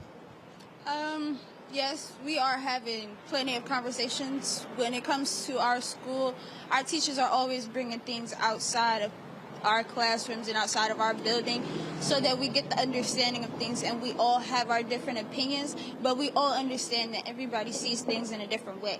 We all understand that when we're talking about the situations that are going on, we automatically know, like, everybody's gonna have things to say. You might not like it, but that doesn't give you the right to disrespect them in any type of way, because these are people's parents and these are people's sisters and brothers who have been hurt. These are little kids who didn't get to experience life as much as they should, and nobody should have to throw their body over no kid to protect them, because they should already be safe. Nobody should be understanding the fact that at any point in time anything could happen. My life could be taken in a split second in school, where I'm supposed to be learning, I'm supposed to be experiencing, but... Supposed to be safe. Yeah, you're supposed to be safe, and you can't even be safe. You can't even trust people within your community because you don't know what's going to happen. You can't trust fellow classmates who have also caused mass shootings within schools. You look on TV, you might end up seeing a commercial of school shootings, and that's a lot to take in, especially being a student. And just starting off high school, that takes a lot out of a person. I'm a student. I see this every day. Pat, one of the things that are being talked about is single entry access to schools. I saw someone posted a notice. This woman was really upset because they had that at her school, and she talked about there was a parent who was standing in front of her desk, and she asked him, how did he get in? Well, some teacher had left the door open. And she had to send a notice around saying, guys, this is precisely why we can't do that. You can't just leave the door open. You can't leave a side door open. And so when these things happen, are you and your staff, are y'all constantly having to review your security protocols, having to remind teachers and others that, look, these things are in place to try to keep these things from happening? Constantly. When we are supposed to be educating kids, what are we doing? We're sitting around and strategizing. How do we harden a building? We actually talk about this. Is this the right entrance? Do we have metal detectors? What do we do to keep weapons from out of our school and to keep people with bad intent? And what does that mean? That means that we deny our parents and others from coming into a school that should be a safe place because we don't know what's going to happen. These are problems. They're big problems. They're problems for all of us. Single entry, sure. How about glass? How about hardening doors, steel doors at the front of classroom? Those are the things that we have put into place. Emergency phones in every classroom so that people can notify if there's something that happens, right? Like that is what is happening. And it has become actually a big industry, right? Bet this week that multiple companies will call me about what to do if someone comes into our school with a bad intent. What I need them to do is to vote in the people who will take care of this problem for us. Yeah, you're having to spend money on security, but you're trying to spend money on education. Exactly. Glad to have both of you here. We certainly appreciate it. Thank you so very much for joining us on Roland Martin Unfiltered. Folks, when we come back, we're going to talk with our panel about in that news conference. It was amazing. All this talk from Abbott and Patrick about mental illness and mental health services. So why have y'all not been funding that all of these years? That's what leads to these things. We'll discuss that next right here on Roland Martin Unfiltered, broadcasting live from Black Lives Matter Plaza in the nation's capital on the second anniversary of the death of George Floyd. We are on the Black Star Network. Back in a moment.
America's wealth coach and host of Get Wealthy. Let me ask you a question. Are your financial affairs in order? Or are you like Prince, Aretha Franklin, and Chadwick Boseman, celebrities that passed away with no will? Well, that's the topic we're covering on our next Get Wealthy program. Do you have the proper strategies in place to make sure that your assets and everything that you've worked so hard for pass on to the next generation and you create legacy wealth? So I encourage people to be thinking about what is the long-term plan as opposed to just for today or just right after I pass away. That's right here on Get Wealthy, only on Black Star Network. We're all all impacted by the culture, whether we know it or not. From politics to music and entertainment, it's a huge part of our lives, and we're going to talk about it every day right here on The Culture with me, Faraji Muhammad, only on the Black Star Network. Hi, I'm Gavin Houston. Hi, I'm Carl Payne. Hey, what's up, y'all? It's your boy Jacob Lattimore, and you're now watching Roland Martin right now.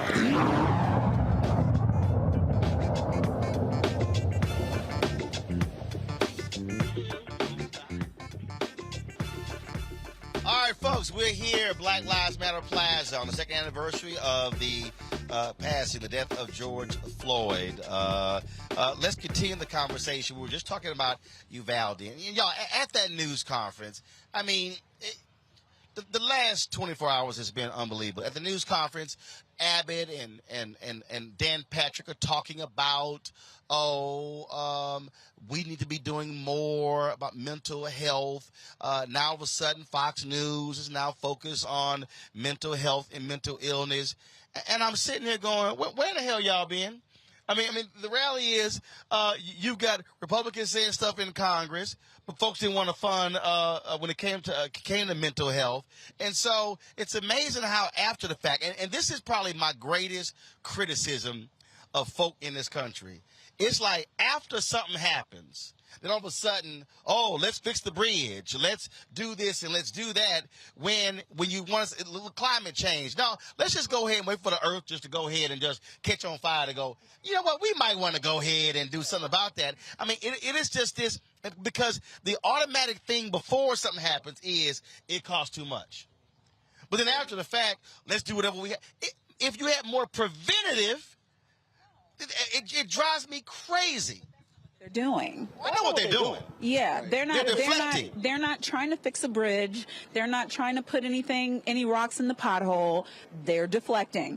All they're doing right now is saying, listen, anything to keep it away from the guns, anything to hold on to power, anything to not enrage the NRA any further. So now they care about mental health. Now, these are governors that turned down funds from the Affordable Care Act that could have helped mental health. But it's also the fact that this shooter has no documented history of mental health issues. So sometimes what we have to do, and it's hard, especially sometimes in Christian community, even if he was criminally insane, he would still be a criminal, and he wouldn't have been able to do what he did.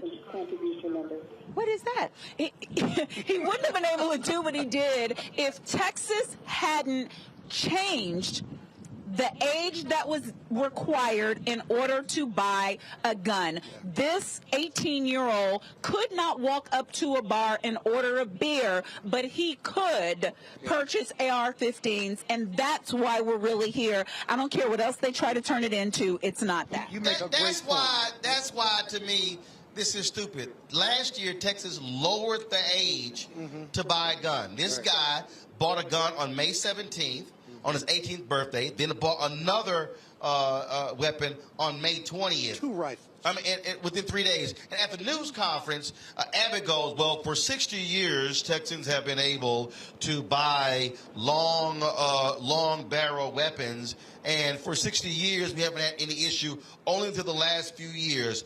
We're not sure why it's that mental illness thing. No, could it also be how we can't sue the gun lobby?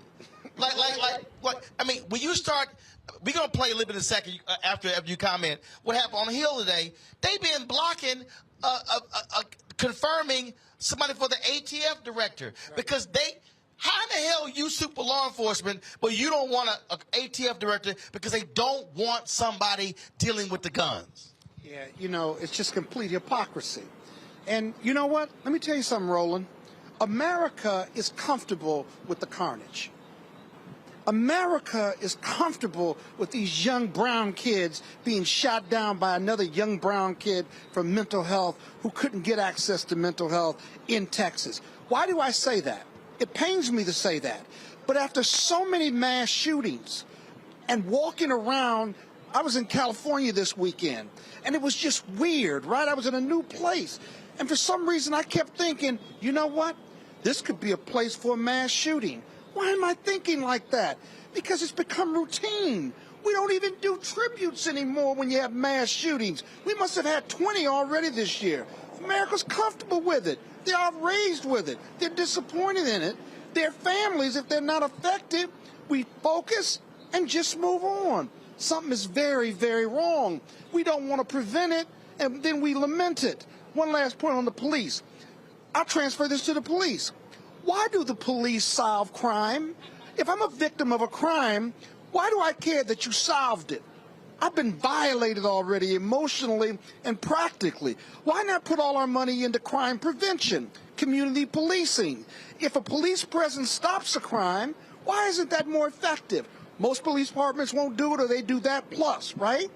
The prevention of gun violence, access to guns, as well as police preventing crimes makes all the sense in the world, but America is comfortable with the criminal acts and comfortable with the gun violence. The question is why? Why? How could we get that comfortable in this country with that level of carnage? Again, just like we get comfortable with all sorts of different things. It is the natural tendency, unfortunately, of this country. Today on Capitol Hill, there was a hearing. And again, folks, it has been 7 years since the Senate has confirmed a permanent director for the alcohol, tobacco, and firearms department, because Republicans won't allow it. Well, Senator Cory Booker was having none of it. This is what happened today. And I simply want to just, in the little bit of time that I have, though, drill down on a frustration I've had. As Senator Whitehouse talked about, both of us come from the world where we were very focused on local law enforcement. And I remember my first trip down to Washington as a mayor of New Jersey's largest city, talking to one of the leaders of the ATF and being stunned at this candor with me about how much this body, Congress, has handcuffed the ATF to actually just enforce the laws that we have. I was really stunned when he started going through chapter and verse, all the riders that have been put into big legislation, all the things that have been done to their budget, all the outrageous loopholes that prevent the ATF from using modern policing. You are the one agency, I hope you will be the head of the one agency, that Republicans, in effect, are happy to defund. The ATF has not kept up with the other law enforcement federal agencies in funding. If you look at the budget of the ATF, it's been stagnant over the last 10 years. The budgets of other federal law enforcement agencies have increased dramatically in comparison. For example, from 2005 to 2014, the FBI's budget up 62%, Customs and Borders budget 46%, 94%, Customs and Border Protection. It goes on and on and on. And the increase of your budget has barely kept up with inflation. The manpower shortages at the ATF are stunning to me. You and I both know, because we've been in this world, that these straw purchases, which I've heard from some of my colleagues, source a significant amount of the illegal weapons that end up in the hands of people that shouldn't buy these weapons. But the ATF has fewer employees. It had fewer employees in 2017 than it did in 2002 to enforce these laws. The ATF literally has fewer special agents than the Washington, D.C. Metropolitan Police has sworn officers. They have 760 ATF investigators who are responsible for 130,000 federal firearm licensees. That ATF leader that I first met when I was mayor told me we were asked to do our job with both hands tied behind our backs and our feet in leg irons. And so all of this talk about the legislation that we're proposing, common sense, bipartisan legislation, you rightfully say that's what Congress is all almost obscuring the fact that we have an agency that has the power to protect Americans, and we're not funding it. We're not supporting it, and we have done outrageous things to it, like not allow it to use computers. I'm going to submit this to the record, that we literally have this insanity that when there's a going out of business gun retailer, first of all, there's what's called the fire sale loophole, Mr. Chairman. I know you know this, that they have to do background checks when they sell their gun, but if they're going out of business, they can dump their inventory on people without doing background checks. And then when the ATF tries to keep records of this, they have to keep them all on paper. And it gets so bad at the ATF that every time they get new agencies going, they literally have to put them into shipping containers outside because the floor of the building would buckle. It is so ridiculous what my Republican colleagues have done over the years to undermine law enforcement from protecting communities. And so, sir, I just want you to know, God bless you for stepping up to lead an agency that hasn't had a head for the longest time, that Donald Trump couldn't even get ahead because a very corporate, industrial-driven lobby is dictating policy here more than the good conscience of folks. But I hope when you come for your first oversight hearing, because we're going to get you confirmed, I'm going to work like crazy to make sure that happens. I just hope that you will look Congress in the eye and tell them, like I was told as a young mayor, that you don't have the resources to enforce the laws of the United States of America, that you don't have the personnel to adequately enforce the laws of the United States of America, that you don't have the computer equipment, that there are riders that have been put in that undermine your ability to get the job, that there's technology out there that can make us safer that you're not allowed to use. This is a shameful charade. This is despicable that the same people that try to accuse us wrongfully of defunding the police have taken one of the most important law enforcement agencies to protect Americans, to protect our children, our churches, our mosques, our synagogues, our parks, our supermarkets, is not allowed to do their job. And we yet again are sacrificing our children on the altar of inaction. And it hurts. And you know where I live. I've lost kids I know. I see shrines on streets. And when my law enforcement wants to do the job, as you're right, in partnership with the ATF, there is barrier after barrier put up by Congress. And so, dear God, bless you and your family for leading an agency where you're going to be attacked every single day when you just try to enforce the laws that are on the books. You're going to be vilified and cursed. I see it happening right now, people trying to block your nomination. But I just simply say to you, sir, God bless you, because you're doing righteous work. And I have faith that you will protect citizens. But the shame is not on you or your agency and the proud officers, law enforcement officers who dedicate themselves to our safety. The shame is on this body for what we're not doing to support you. May God bless this country. May we confirm you. And may we somehow end this national nightmare that every day 100 Americans are dying by gun violence. To sit there and listen to that, we're dealing with a gun crisis in this country. And for Republicans to be all about law enforcement, all about, protecting law enforcement. But the one law enforcement division they don't want to they want to screw with is the ATF. They are still pissed from the Branch Davidian standoff. They're still pissed with that. They do not want the ATF to do their jobs when it comes to guns in this country. Second Amendment arguments. Somehow they weave that in because ATF is violating the rights of these hardcore gun owners or ranchers and what have you. It's just bizarre. But it sounds like, according to Senator Booker, that the Republicans have their own sense of defunding the police. They have their own sense of defunding the police by legislation.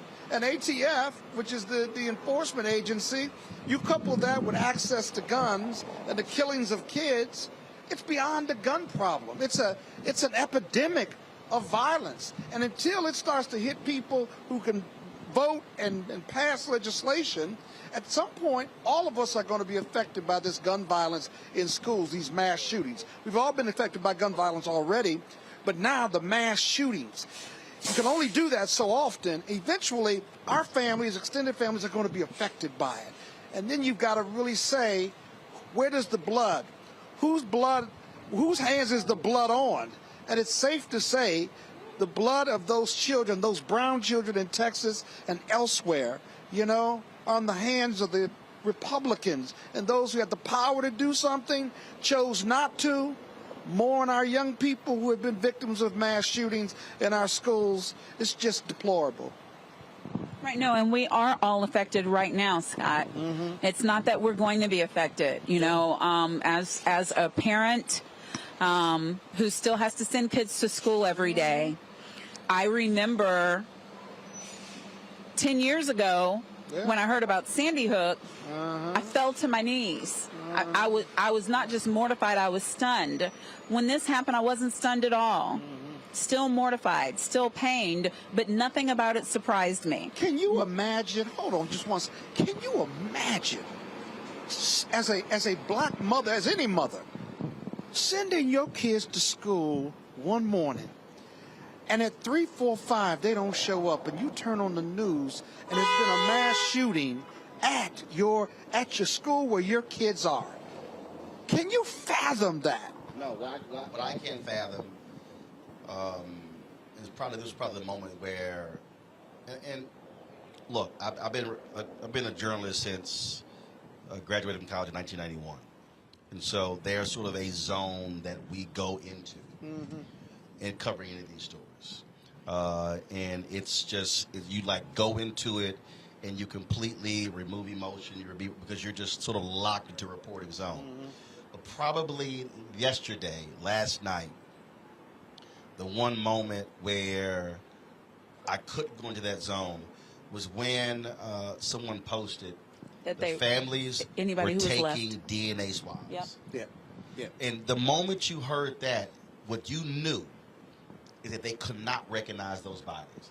That what those weapons did to those young children, that's what you knew. Those small bodies.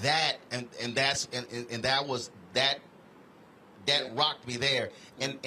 But again, what drives me crazy and what I hope happens, I hope these largely white conservatives who because the reality is they keep voting for these Republicans. 84% of Americans want background checks, but they keep voting for them.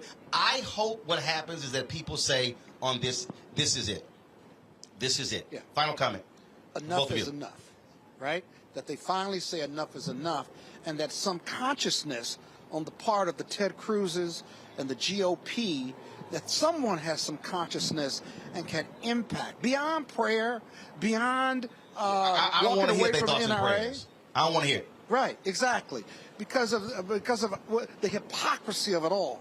You got to blame somebody, but the people you blame are the ones that can do something about it. Anything. You should do anything you can do to stop this violence. And that's what Beto Rourke was saying. That's right. They got mad. That's what he was saying. You got to do anything. You can, the money, access to the guns, that won't help. It will help. Mental health, that will help. How do you walk away from doing nothing when you could do something, even if it doesn't solve the issue? That makes no sense. And the ones, all I'm going to say is the ones who are still offering excuses and saying they're going to do nothing at all and are not moved to action after this latest mass casualty, vote them out. Yeah. Vote them out. Yeah. Well, President Scott Bowden, we appreciate it. Folks, last night, Steve Kerr, head coach of the Golden State Warriors, spoke to the media before the game, and he laid it out. This is what he had to say. I'm not going to talk about basketball. Nothing's happened with our team the last 6 hours. We're going to start the same way tonight. Any basketball questions don't matter. Since we left shoot-around, 14 children were killed 400 miles from here, and a teacher. And in the last 10 days, we've had elderly Black people killed in a supermarket in Buffalo. We've had Asian churchgoers killed in Southern California, and now we have children murdered at school. When are we going to do something? I'm tired. I'm so tired of getting up here and offering condolences to the devastated families that are out there. I'm so tired of I'm tired of the moments of silence. Enough. There's 50 senators right now who refuse to vote on H.R. 8 which is a background check rule that the House passed a couple of years ago. It's been sitting there for 2 years. And there's a reason they won't vote on it, to hold on to power. So I ask you, Mitch McConnell, I ask all of you senators who refuse to do anything about the violence and school shootings and supermarket shootings, I ask you, are you going to put your own desire for power ahead of the lives of our children and our elderly and our churchgoers? Because that's what it looks like. It's what we do every week. So I'm fed up. I've had enough. We're going to play the game tonight, but I want every person here, every person listening to this to think about your own child or grandchild or mother or father or sister, brother. How would you feel if this happened to you today? We can't get numb to this. We can't sit here and just read about it and go, well, let's have a moment of silence. Yeah, go Dubs, you know. Come on, Mavs, let's go. That's what we're going to do. We're going to go play a basketball game. And 50 senators in Washington are going to hold us hostage. You realize that 90% of Americans, regardless of political party, want background check, universal background check. 90% of us, we are being held hostage by 50 senators in Washington who refuse to even put it to a vote, despite what we, the American people, want. They won't vote on it because they want to hold on to their own power. It's pathetic. I've had enough.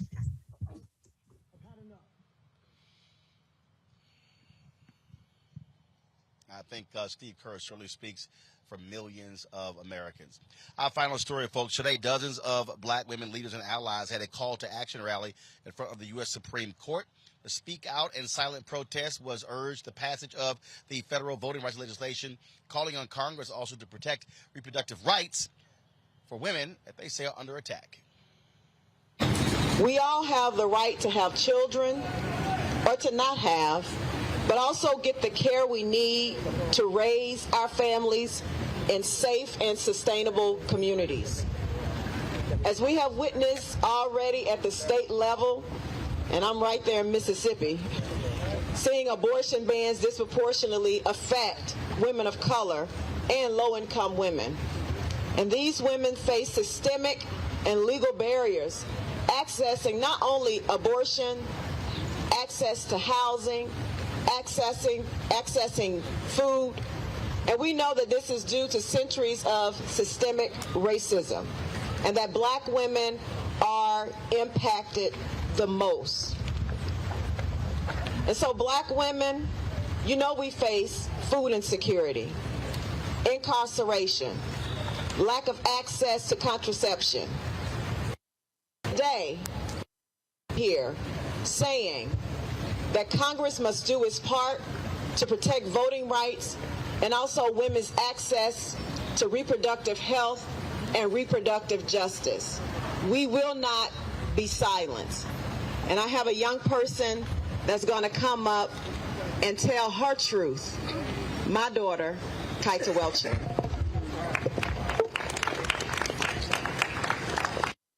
Not be silenced. My name is Kaita Welcher, and I am 17 years old. I am with the Mississippi Black Women's Roundtable, and I am co-captain of the Mississippi Black Youth Vote. I first want to say my heart goes out to the moms who lost their kids the other day. This year I lost my cousin. He was 15 years old due to gun violence. Excuse me.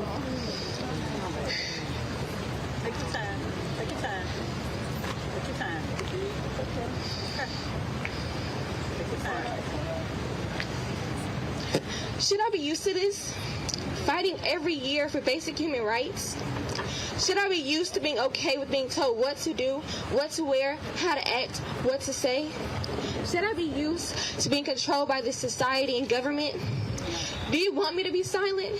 Fall under your command? I must be mistaken, but isn't this the land of the free? If this is the land of the free, why is my body and my decision being given to the government? If this is the land of the free, why am I not given the same right as men? Oh, I remember. Sexism and racism is baked into the DNA of this country that says all women and men are equal. if you want to be fair, then stop making these decisions based on your values and based off your opinions, and look at the facts and liberate your people. We have been fighting this fight for so long, and it seems as if when we get somewhere, we're always pushed back. But I am here to tell you that today and always that we are here. We are that barrier that will not let you push back any further. I'm tired, y'all. I am tired of the hypocrisy. I am tired of the bullshit, and I'm tired of the lies.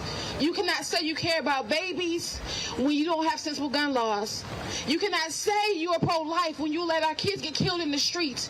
Get your damn hands off my body and my votes. I'm sorry for the pastors in the crowd, because I ain't got no attack in me, y'all. We are tired of fighting this every year. Every year there's something. And it's not, we out here in Congress, but we need to be in people's state houses, local houses. This is not starting here. It stops here. It stops right goddamn now. I'm sorry for the cussing, y'all. I have a speech, but I can't do it because I'm tired. I am a rape survivor. And I live in this state that if I hadn't got pregnant by my rapist, I would not be able to have an abortion. So you're going to sit here and tell me that you care about women, but you don't care about survivors. You don't care about children. Stop it. So just call a spade a spade. You care about white men. That's it. And you care about white babies. You don't care about nobody else. So I apologize to people. I don't apologize when people are offended. I don't. Because you don't care about offending my rights. You don't care about offending my vote. So you know what? Until you get your hands off my vote and my body, you're going to get this smoke every goddamn day. I'm Latoya Jones, and I approve this message.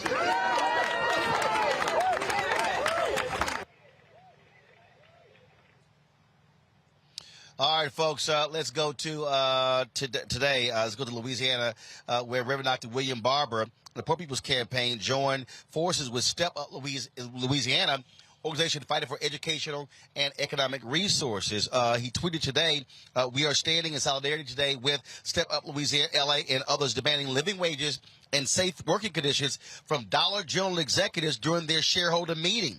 One of the state senators in Tennessee, candidate Justin Jones, posted this on Twitter about what happened when Reverend Barber and folks with the Poor People's Campaign showed up at this meeting in a public building. This is what happened today. We can't come. We are members. We are shareholders. We are shareholders. So we just closed. You saw us coming. We are shareholders. We are shareholders. Can you let me check them? We are shareholders. Okay, let me check. I'm a shareholder. I hear you. You're a shareholder. We're shareholders. Yes. Don't put your hand on him now. Don't touch him now. We're shareholders. We're shareholders. We're shareholders. So we can go around the back. We're shareholders. Okay, let us go around the back. Shareholders. I'll go around the back and check in. We're shareholders in the name of Jesus. In the name of Jesus. Hallelujah. In the name of Jesus. Yes, Lord. Yes. In the name of Jesus. Yes, God. I'm a shareholder. Bring down the walls of injustice, God. There's a cop that'll tell me I don't have a right, I'll stop. Yes. There's a public building. Yes. We have shareholders. Have shareholders. In the name of Jesus. Hallelujah. In the name of Jesus. Open the door, God. We are shareholders. We are shareholders. We don't want to disrupt. We didn't come here for violence. We're shareholders. See what they do to workers' media? We are shareholders. Scared of the people. In City Hall. Shareholder in a city hall, in a public building. Anybody can come in. Yes. We're shareholders. They didn't rent this. They didn't take this from the people. We're shareholders. They got stores in my state. We're shareholders. Yes. What did she say? We're shareholders. Now, this is a public building. We're shareholders. We're shareholders. Go get the sheriff, somebody. All right, folks, don't forget, June 18th, here in the nation's capital, we will be broadcasting live from the Mall in Washington, along with Reverend Dr. Barber, Reverend Liz Theo Harris, and the Poor People's Campaign for their mass rally. And so we look forward to that on June 18th. That's it right there, the Moral March on Washington, the Mass Poor People's and Low-Wage Workers Assembly. And so we look forward to that. We'll, of course, broadcasting that live right here on the Black Star Network. Folks, our final national story. Adam Schechter of ESPN tweeted this about 4 hours ago. This is the tweet. Colin Kaepernick, who last played football in 2016, the same year he started kneeling during the national anthem to protest racial injustice, is scheduled to work out this week for the Las Vegas Raiders.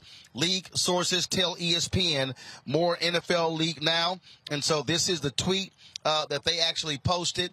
Of course, the owner of the Raiders, Mark Davis, said a couple of weeks ago that if his coaches felt that Colin Kaepernick deserved a tryout or a workout, he would fully support that. And so this news 4 hours ago that Colin Kaepernick is going to have a workout with the Las Vegas Raiders. We'll certainly see what happens with that. Good luck to Colin, and we absolutely believe he belongs in the NFL. And so we'll see exactly what the Raiders will do. Folks, that is it for us. We were supposed to cover the primary results last night in Arkansas, Georgia, and other Texas and other states. We'll do that tomorrow right here on Roland Martin Unfiltered. Lots of great things we're going to be covering tomorrow as well, so we look forward to that. And so we want to thank all of you for watching today. Folks, if you're on YouTube, hit that like button. We should be at more than 1,000 by now. Same thing with Facebook. Share this information. Folks, your support matters to us greatly. This is why we're able to do what we're able to do. We want you to download our Black Star Network app. We're almost at 40,000. I want us to hit 50,000 by May 1st. We haven't, but we want you to download the app on all platforms: Apple phone, Android phone, Apple TV, Android TV, Roku, Amazon Fire TV, Xbox One, and the Samsung Smart TV. Also, please support us with your resources, joining our Bring the Funk fan club. Every dollar you give goes to support this show. And so you can contribute. P.O. Box, your checks and money orders to P.O. Box 57196, Washington, D.C. 20037-0196. And, of course, Cash App is $RM Unfiltered. PayPal is R Martin Unfiltered. Venmo is RM Unfiltered. Zelle is Roland at RolandSMartin.com. Roland at RolandMartinUnfiltered.com. Folks, I don't know what other black-owned media is doing. I was there at the White House. I didn't see anybody else there. This is why we do what we do. We're the only black-owned media out here. Matter of fact, I don't even see any other media outlets out here. Maybe there's some folks who are down there. I think there's some protests or some folks who are down at the end there, just in front of Lafayette Park, because we literally are, folks, right now, just 2 blocks away from the White House. So that's where we are. And so I'm going to end it. Anthony probably can zoom in as much as he can to the White House. Let me step aside. And so, again, we certainly appreciate all of y'all for supporting us, watching us. We thank you for all that you do.